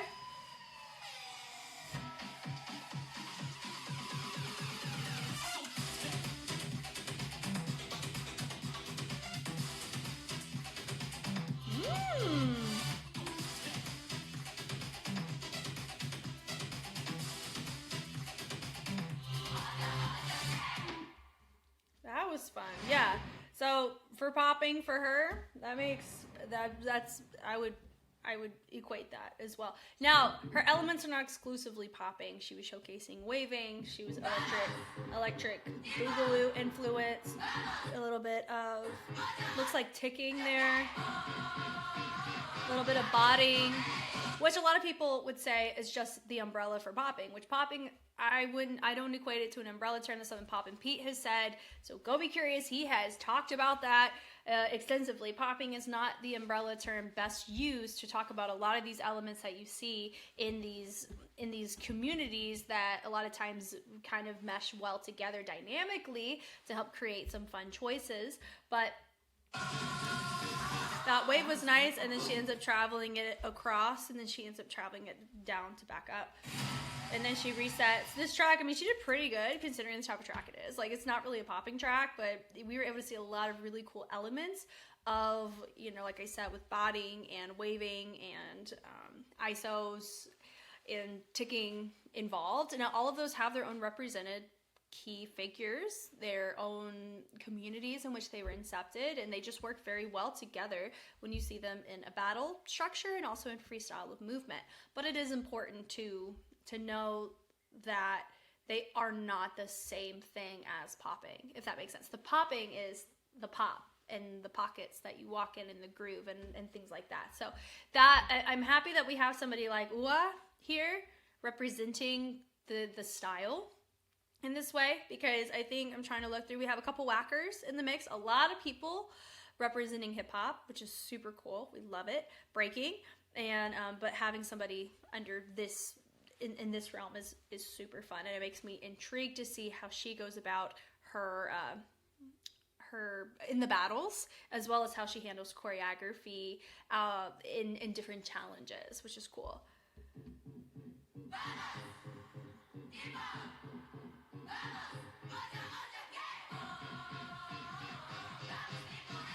That's fun.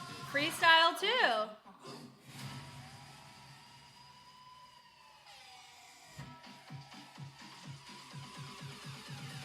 Okay. It feels like she has more of a Vogue influence in her choices. But then also you have those choices that were made that you normally wouldn't see. Like her arm control. gives an impression like her posture in her arm control feels very Vogue femme, right? And then you saw her do more of a, like, her posture didn't shift between her other choices. So that's something I'm curious about when we see her freestyle, because she's also saying she's freestyle. The little Ojo gang, like, let me go back. The shift.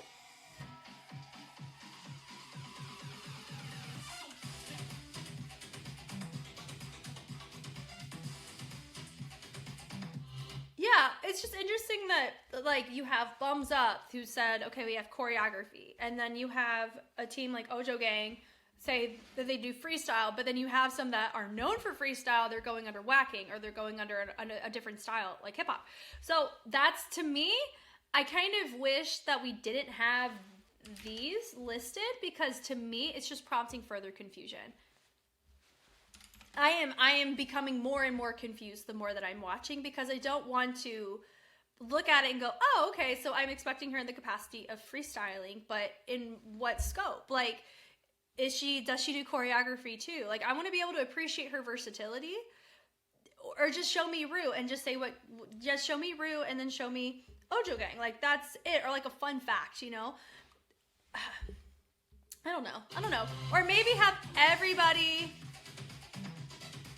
Yeah, like this right here. It's interesting how isolated she is in that choice. That's just a preference, but yeah. Or I wish that Mnet was more clear on what that meant, I guess, if that makes sense. Because I'm just confused, and that's not on them, and it's okay that I am in a place of confusion, because the show's going to help provide more clarity. I just want to appreciate what we get to see here, so I can better equip myself to be a better steward of this position going into the show. I think is kind of where I'm at on it. But yeah, makes me excited. All right, Renna.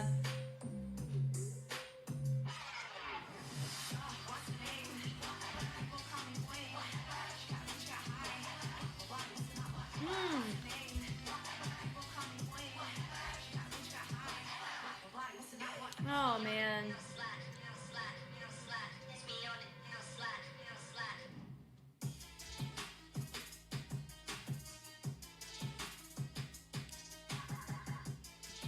Yeah. Oh, so fun. It is so cool seeing her here. Because if you didn't know, if you've been seeing, I've been looking at Be First on the YouTube side for under J-pop, and her choreography is so freaking sick. I mean, like, a lot of people are like Rihata in the girls, but like Renna's standing on her own 2 feet mighty fine too. So her structure and her flow is very fascinating, right? Look at that! Did you see her progress out into a ticking isolated wave, which was really fun? Yeah. Their choreography, I'm going to say, like, RH Tokyo's choreography is going to be very fascinating throughout throughout the show. Like, I'm curious about how, hopefully we'll see them for Mega Crew, like, how that's going to work and how that'll be structured, because it's, the choices that you see a lot of the girls make, and of course we're not very many in to the team, and I'm also sad. I believe Renan's not on, like, she was supposed to be here on the team, but she's injured. It makes me sad, but like, I like her confidence here too. Like, they're doing well on this type of track with a wave. So her polyrhythms are really fun. I think their commandos are gonna be freaking sick. Goodness. Yeah, the clarity on that was really interesting, right?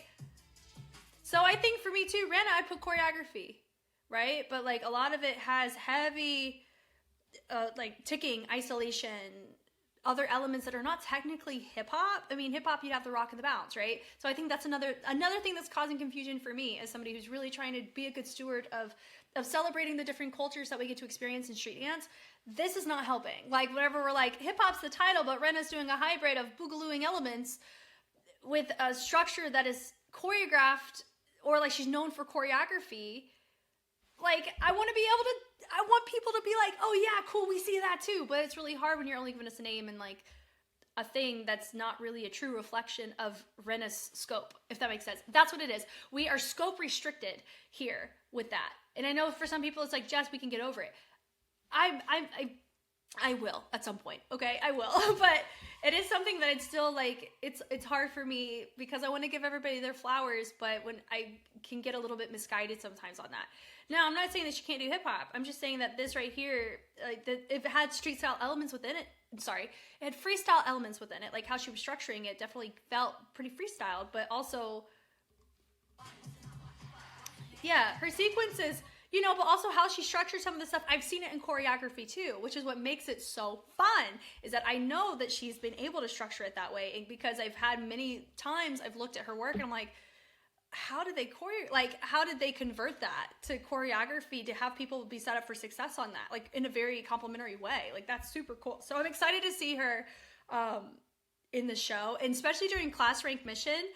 I don't know if RH Tokyo will take, I mean, there's a chance they could take some. I don't know if they'll be given the opportunity to choreograph for the challenge, for the mission, because of the, the complexity that some of them can bring, but also they do have a lot of experience in making some really cool, interesting choices for challenge-based formatted choreographies. So there's a chance they could have a leg up on that too. So this is going to be an interesting wild card kind of team for Class Rank Mission. Okay, Rena, we know Rena. Speaking of Class Rank Mission, she was under, didn't she do the rookie one? The choreo for it?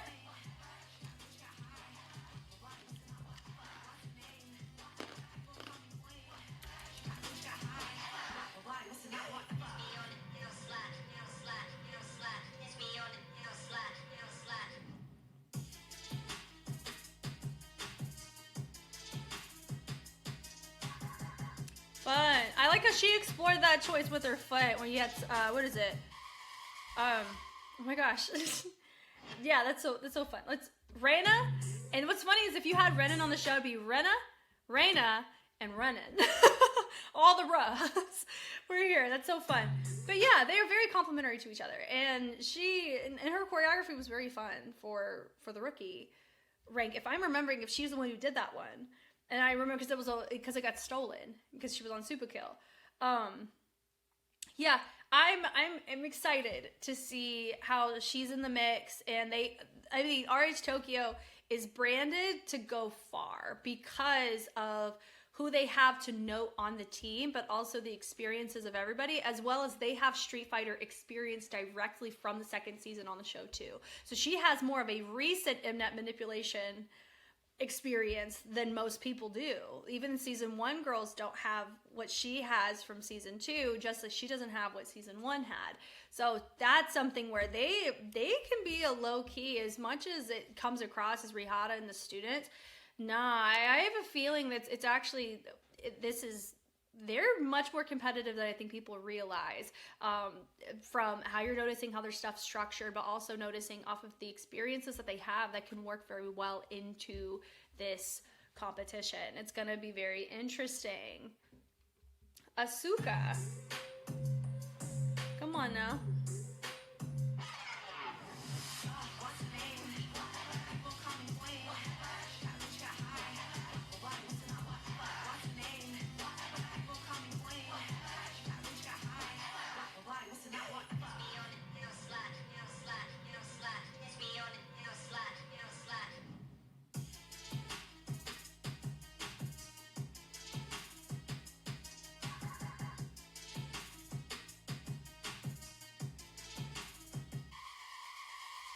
She's cute. She's cute. I mean, overall vibes. It does look like she's interrupting some of her flows a couple of times. So could she be leaning more towards somebody who does choreography more so than somebody who choreographs? Maybe, but I could be completely wrong too. Could just be the style of song as well. But having Asuka also under hip hop, Rena under hip hop, Reina under hip hop, like it's, I don't know. These have they have a hip hop nuance of presence, but when you look at the structures, they tailor from other street dances. So that's once again one reason why I'm like, I don't know if just having their name would probably be the best thing and like a fun fact Like, I like goldfish, or my hair's red because of, I don't know. You know what I mean? I just think like that'd be a really fun way to get to know the members. But I also get why they have it. It's like, here's what their signature movement is. I don't know. Call me queen. Yeah. Yeah, how she's setting it up. She's also very neutral in how her weight is here in comparison to actually risk-taking through her weight shifts, which once again, is just something out of everybody, I'm very curious to see how Asuka grows in this season, just like we noticed from a couple people from other teams. So I think she fits right in. Everybody holds their own so well in their teams. I'm not concerned about any person at all in this show. It just makes me excited to go, I see this person. I'm noticing these things about them, and I'm curious how quickly they're going to grow in that area is really what I'm looking at here. It's so fun. Akko!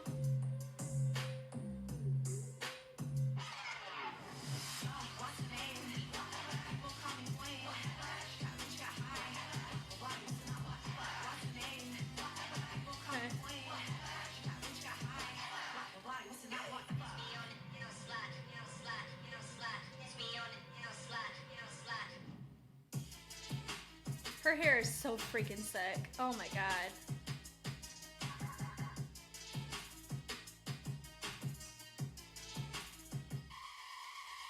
She's vibing out. She's chill. She's chill. I mean, I can see the groove presence does remind me a smidgen of like Kyoka.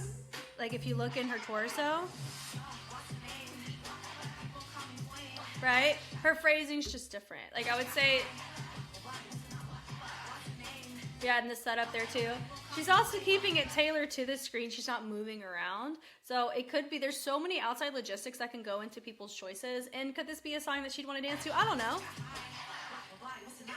It looks like part of it is she's figuring out different things that she could choose to do in this type of track, which, that's my thing. If everyone's like, okay, I'm repping hip hop, give them a hip hop track on their crew sound, If everybody on RH Tokyo is saying hip hop, then why was theirs not as hip hop boom bop like what we were given with Motive? You know what I mean? It's like little things like that, but also who knows what they were asked to do? I know each one's supposed to have their own particular color of sound, so I understand that. There's just little things like that where you're dealing with subjective art with a subjective panel of people and an audience that we can only go off of so much information, and a lot of the information is tailored for a very specific narrative. And so this whole thing, it just feels like an uphill battle. But I'm really trying my best to sit and wrestle with the different ways. Like, how does Akko want me to view her movement? Does she want me to view it in the context of hip hop, like battle skill set hip hop battle, or like freestyle elements, choreography, the actual fundamentals and entities within that, or from what Japan deems as hip hop compared to China, compared to Korea, compared to America? And because that's all hot topics in and of itself, there's so many different ways you can go about it just from a single word, right? Which is why I feel like I don't change my tune for every crew, but I just feel like I'm uncovering and I'm processing more through like what with Mnet, what did they ask them for them to say hip hop? It makes me curious about that. But yeah, but she's staying pretty stationary, which a lot of times you'd want to like, used to the levels would be helpful, or moving around. But also that's a lot of times in choreography or in battles. But when you're in front of a screen, a lot of times you just want to hang out and not move too much because you don't want to get out of shot. So I think it just depends on those types of circumstances. But who has the coolest hair? I think she has top 3 coolest hair. That I can have confidence in. That's freaking sick. Mona! Once again, hip hop. There's that boom, like the bass is really cool.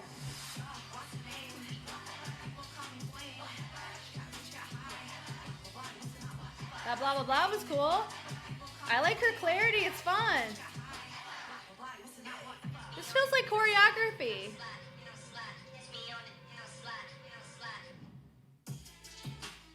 This, not as much. Cool. With the Harlem progression, that was cool. Her choices, that was cute. That was really cute. Mona! Her fit eats too. Such a vibe. Yeah. And then she does a little walk it out, travel back. And then she resets it forward. Yeah, so definitely have more. We have some groove definitely present here in our torso, and then the swings are fun. Yeah, definitely has a viral sense of presence in our choices, which I find to be really fun. I can see Mona be a contender for class rank mission wherever she chooses to go, and because of how this is structured, if her freestyle or how she choreographs is like this, yeah, it's because it's very, very fun. It's clear.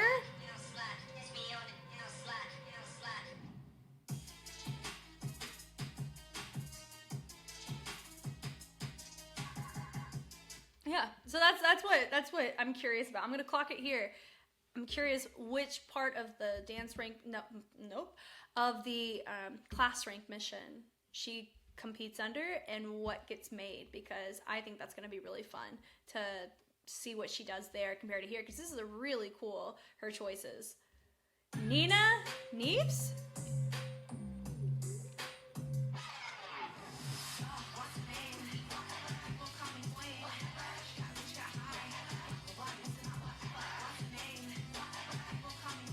The little whatever restatement was interesting.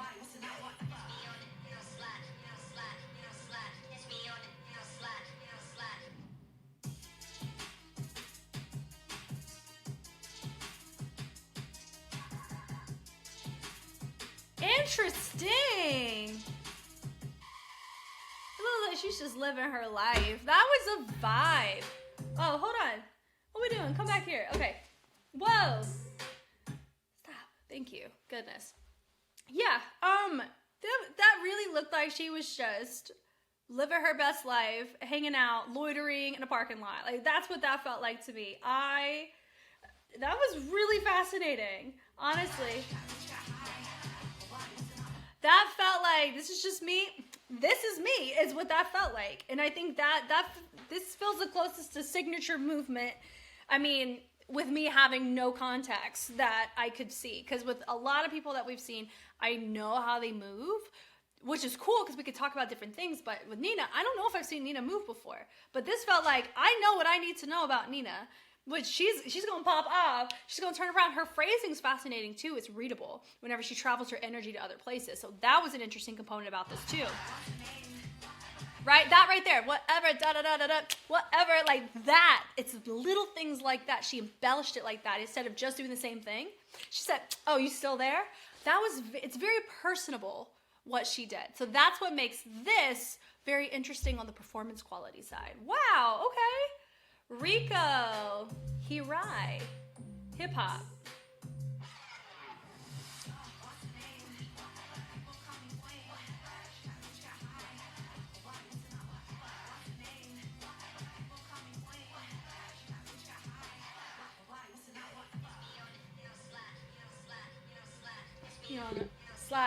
Slat. Wow. Ooh, fun. What's funny is Rico gives more Super Kill vibes than Rena did. I love it though, but that switch off. Whoa. I accidentally disliked him. So sorry. Okay. I don't know why my mouse did that, but yeah, definitely.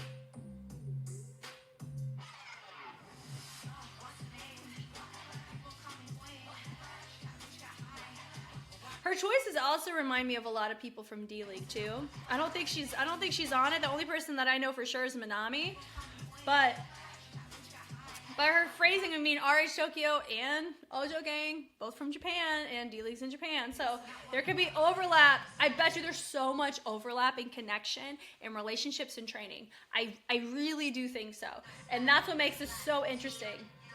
So she's very fused a lot of like animation influenced choices, which is not inherently hip hop. It's more of a West Coast developed style, where hip hop was more East Coast developed style in the dance, right? And so that's what I'm not saying that the West didn't develop hip hop. Like, there's music, like gangster rap, and there's a lot of different entities in the music side. But in the dance side, we're talking about like hip hop, like rock and bounce. We're talking about the breaking. I'm talking about light feet. Like that kind of stuff was New York, right? So it's little things like that. I also too, which is why I'm still talking about it now through the entire thing, because this is a fusion of multiple genres. Like you could have put freestyle, just like some of the other people from Ojo Gang, and I think that would have fared better. And it allows your audience the curiosity of what styles are they integrating, right? But here it's okay, you told your audience, and I'm not talking about the members, I'm talking about Mnet and how they formatted this, told them, okay, she's doing hip hop, but it's fusion with other street dances. And because I don't operate as hip hop being this umbrella term to talk about all these different street dances, it's not, because it's erasing all the history and culture of all these other styles that don't have anything to do with hip hop in their community, in their culture, because it's a culture at the end of the day.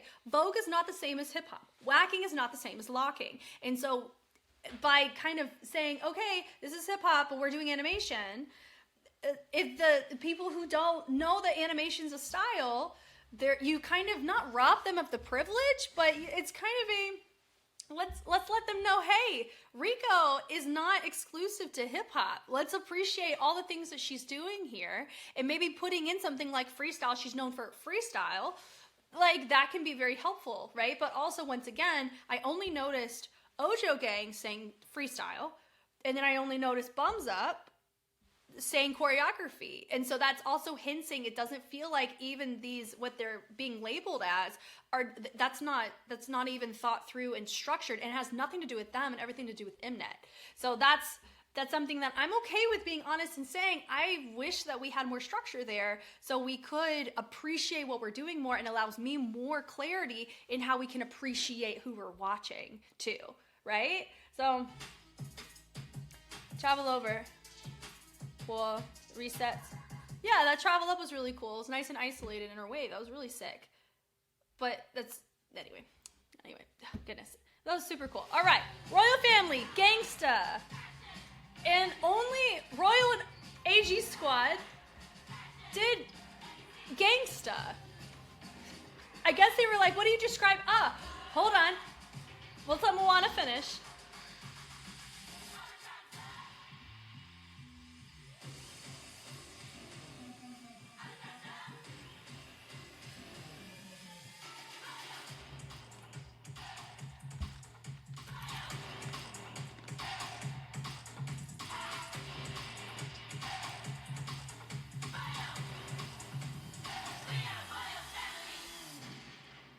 Fun.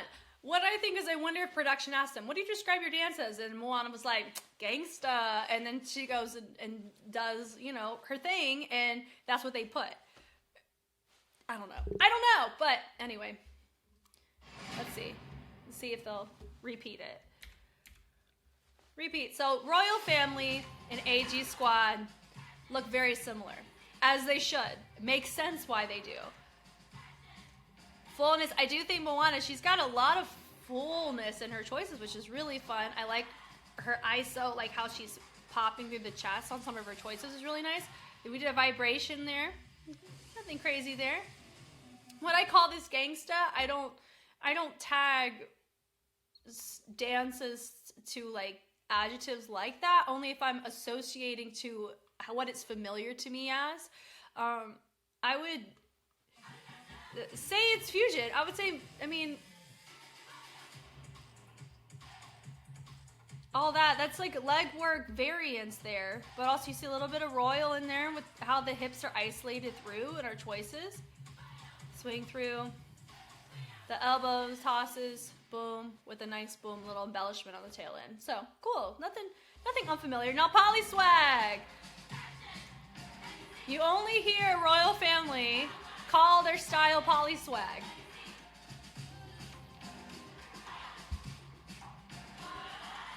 I'm assuming it's an integration of Afro dancehall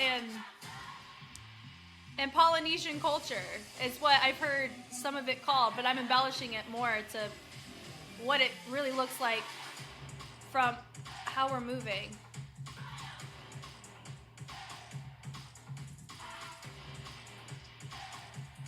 Zari. boom, with a little pop off. Yeah, so polyswag. So people are like, oh my god, what's that? Polyswag. Polynesian cultural influence with swag movement. So that would be, for me, you have a lot of people claiming dance hall, so I'm assuming there's some dance hall integration, as well as I'm going to say Afro integration because of some of the techniques that they're doing you would see under Afro, like the network a lot of times. But yeah, something that they have is performance. They have fullness, which helps so much on a screen. I'm telling you that, man. Hip ball change, that's a network right there. But notice how she texturizes it. Look at the chest, bringing in the hips. The head swing around. Yeah. So polyswag, I do know that I don't know if Paris officially tried to coin the term polyswag as an actual style, like dance style. I think it's up there to me as girls hip hop or commercial hip hop. I would say more girls hip hop or gangsta or swag dance, where it's a texture or posture or dynamic choice, like your adjectives of your movement, like how you describe your movement physically through texture, is what equates to it coming across that way, versus it having its own culture, its own music, its own key figures. Now polyswag, you'd have Paris as like that key figure, but also it was under the elements of choreography, not under freestyle in most cases. So that's why, you know, you only see polyswag when you're talking about royal family choreography. So yeah, and you're gonna see that. I bet there's gonna be somebody else too that touches on it.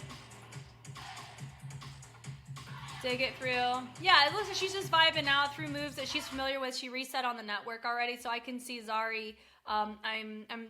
Wouldn't consider her a battler, especially if you're saying polyswag. It's gonna be more so under choreography.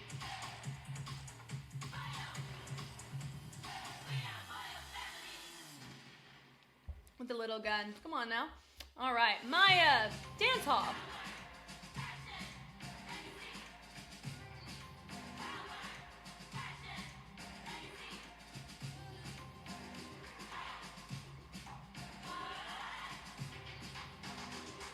Very full.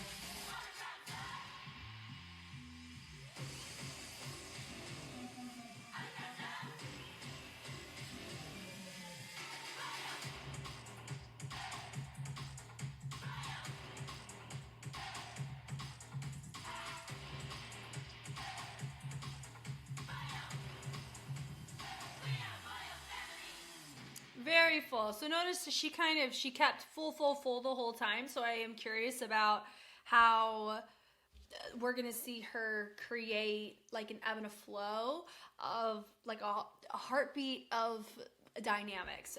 And they do that with Royal. They do. And then I know that enough about the team, and everybody did that because that wasn't a component I felt in their K-pop challenge, so I know that they do it there. And I'm curious about her choreography for class rank, if it's going to be similar to that, where it's full energy, because it didn't feel like we were really diving into the music as effectively here.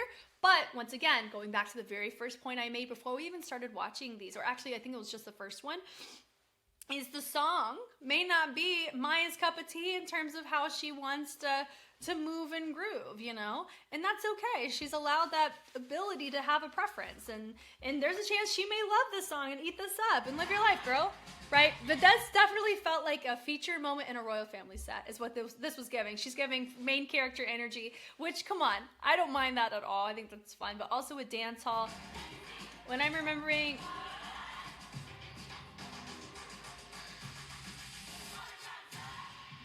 I would say it's heavily fused and hybrid, but not exclusive to dance hall. And that's what most of these that we're watching are fusions, or they're hybrids of multiple street dances involved based on how they were choreographically structured. And that's, yeah. And that's going to continuously be the hang up for me here. Because let me say, whenever you saw whacking, both times when you saw whacking, it was very clear the key elements involved within those who did whacking, right? The poses, the posture, the variance, the drill work, right? So that's why I think I'm coming from that position, is that it's, I don't want in my head, because I will do this if I'm not careful, which is why I think I keep saying it, is a continuous reminder for me, and maybe for you guys, you may feel this way too, of I don't want to subject these girls or these women to being held to a standard of a style that they themselves are not claiming to do, because that's not fair to them. But let's say that style is an inspiration to their movement, but their movement is not exclusive to that style in the sense of it's the primary fundamental and key elements that they're going to be exuding in their sets and battles and choreography. I don't want to sit here and say, well, Maya said that she claimed dance hall, but I'm seeing it fused this whole time. Is she really doing dance hall? Like, because that's not fair to her if that's not what she's intending. But in that structuring is as that. So I'm here to go against the machine, not against the dancers, because the dancers are here, yes, for our entertainment, but I love seeing them grow and learn and be exposed to different challenges and different structures. I don't want to see a lot of baggage that can come as a result of the show, because there is a chance that can happen. And so that's where my hang up is continuously happening with these, because with Royal, I know what styles they try to justify on a competitive circuit, but a lot of times it's still fused because of other elements and how they train. So anyway, is it Tiari?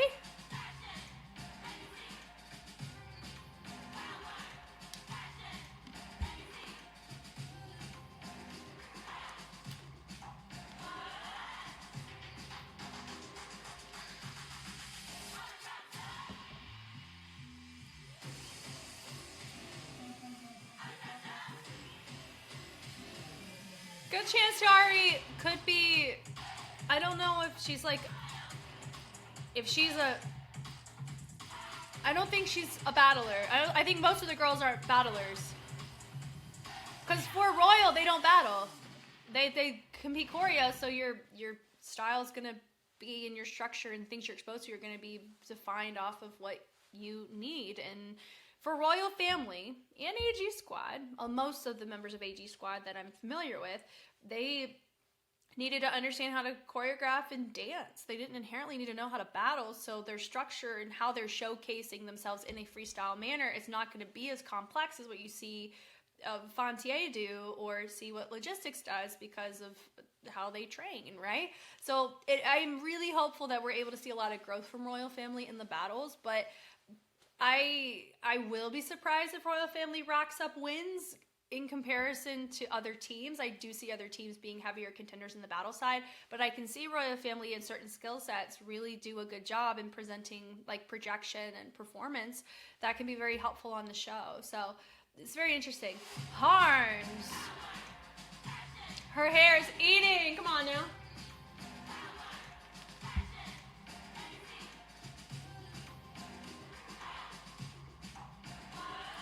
Notice how her movement is structured is similar to how some of our other girls previously were, but theirs said dance hall and hers says hip hop.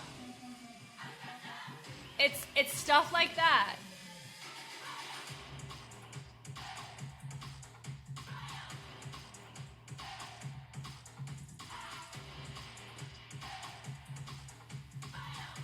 I also am surprised we're not covering up tattoos. Come on now. Yeah, tattoos are freaking sick. I mean, as somebody who has quite a few, I am surprised that we're not covering. I bet they'll be blurred on the screen, or they'll be having to wear like bandages or something for the show. But hey, show off those tattoos. Yeah. So that's. I hope you guys are starting to notice my redundancy of saying very similar things. I'm sorry if that's something that you are like, Jess, this is wild. You're being kind of annoying. I'm sorry. But yeah, it's something along those lines with the clap. Yeah, my gut tells me Harms is more of a doesn't really battle. I'm not really expecting most members of Royal to battle unless they got somebody specifically for battle, which is what I feel AG Squad did, which I think was very smart if that was the case, because AG Squad feels like a project group that was formed. I don't know by who, but anyway. But here with Harms holds their own in dancing for sure, but the structure too, like I don't know if this is freestyle or if it's choreography. The structure has the cleanliness of choreography, but some of the choices are interrupted. Like if you're somebody who does choreography freestyles, it's like that, with the crown's up. we're here for it. Cool. So yeah, I'm very excited.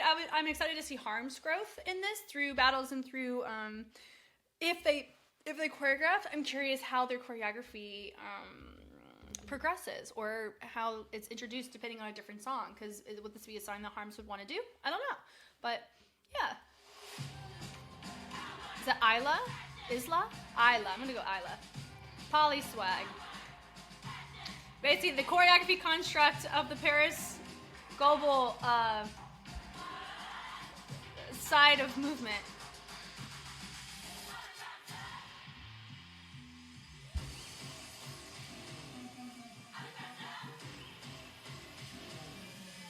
Doesn't it have like a crump postural inspiration?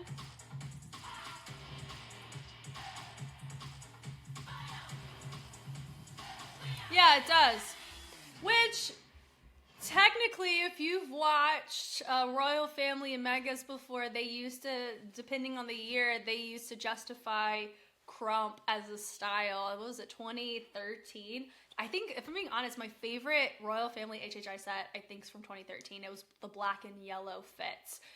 Because of how they justified their choreo, like the styles was really fun and the music mix was really sweet too. And so you're going to hear me cite that one. I think you've heard me cite that one specifically because it's so impressionable to me. But of course you had the Rihanna set, which was very iconic. But a lot of that movement, if we're going to go Polly Swag, I would say Polly Swag circa 2013. If we're doing that because of the crump influence. But once again though, like, yeah, Polly Swag is just, it's closer to, it's the Paris style is like a really shorthand way to say it, I guess. But you'll also see other groups or other people in the show that won't say Polly Swag, but their movement is sequenced similarly to how Paris did it, right? Now, it's yeah, so it just makes me curious. Full energy, goodness gracious, she has great presence here too. So a lot of these choices, I will say this, because of battles, if we're looking at it from like a typical battle circuit structure, it feels like it's going to lean a certain way. But we're dealing with Street Fighter, right? Street Fighter has its own different politics and its own isms on how battles get judged. So do I see Royal taking a win? Maybe. Do I see Ojo Gang Motive taking losses when maybe I feel like they should have taken the win? Maybe. I kind of feel like we should just have our popcorn ready and take our picks on how many questionable calls are going to exist. Now, I think part of that is a mix of the judges. Do they have a due diligence in taking responsibility for trying to be better stewards of that position? Yes.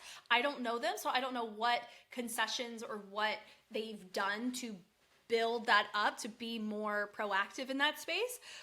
But also, is it on Mnet? Should they also have people that are equipped for it? Yes.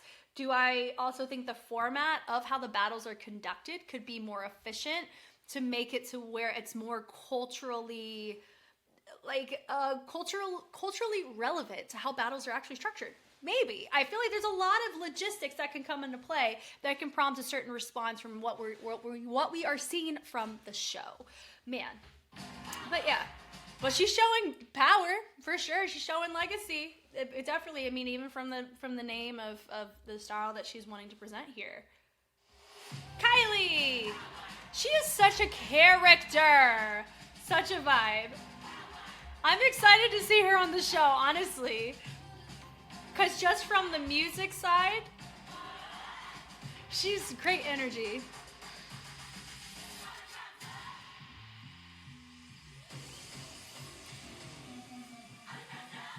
Bum, bum, bum, bum.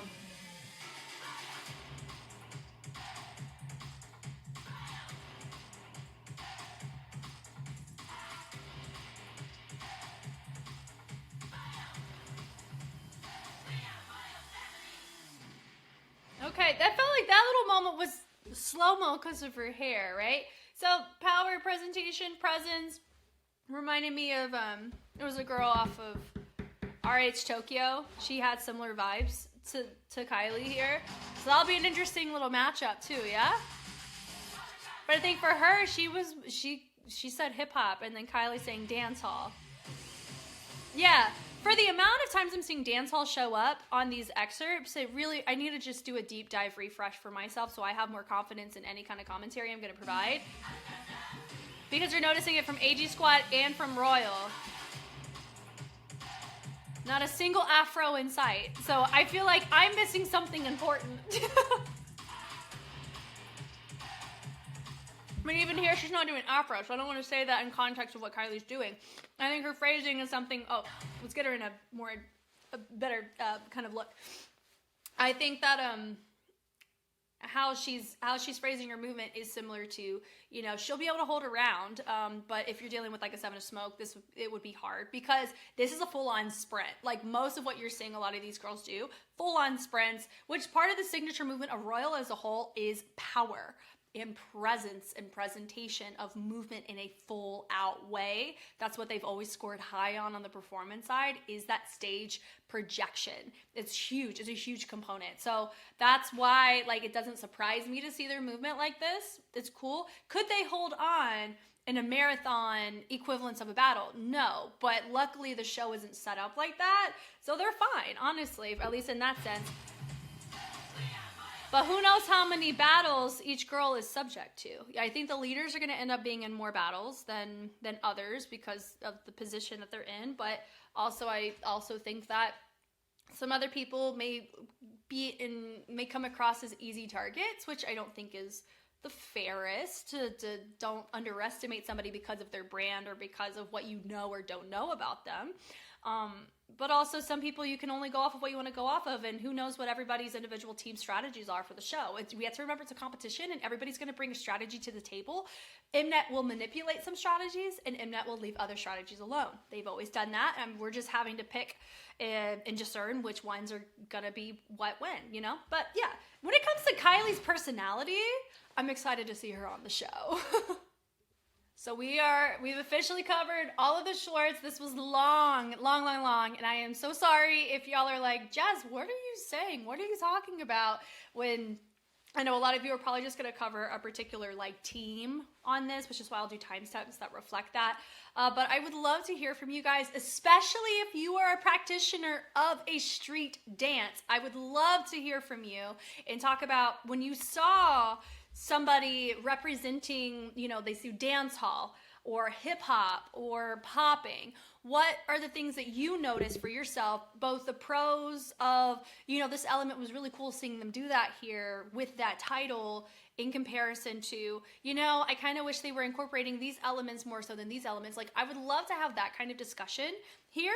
And I hopefully am in a position where I can help facilitate that. I also have a group chat over on Patreon. You just have to be a member. You don't have to be a paying member or anything just to be a part of that. If you want to be a part of like a chat specifically dedicated to Street Woman Fighter. But yeah, I have so many questions on logistics. I think everybody, you can tell people who have a fluency of being able to freestyle, and you can tell people who rely upon choreography, and you have people who are just practitioners who don't really choreograph as a part of their day-to-day as much as they dance as their day-to-day. You can notice those things, and it makes me excited to see everybody grow, because that should be the point, is everyone should be inspired by each other. And everybody brings a skill set that can be very competitive in the show, depending on how the challenge is structured, the amount of time they're given, who is delegated where, and who they are against in that delegation. So, all that to say, I had a lot of fun. I'm very curious about all of y'all's thoughts because you guys heard mine and how sporadic they were at some point. So my apologies if this was a bit long-winded or if I wasn't as clear as I could have been. I'm growing, I'm learning, and your girl's going to be hitting the books and refreshing on some of these styles and variants depending on the country, just so I can be better at looking at it in the future. Y'all know me, I know you. I'm Jess, and I will catch you on the flip side. Bye.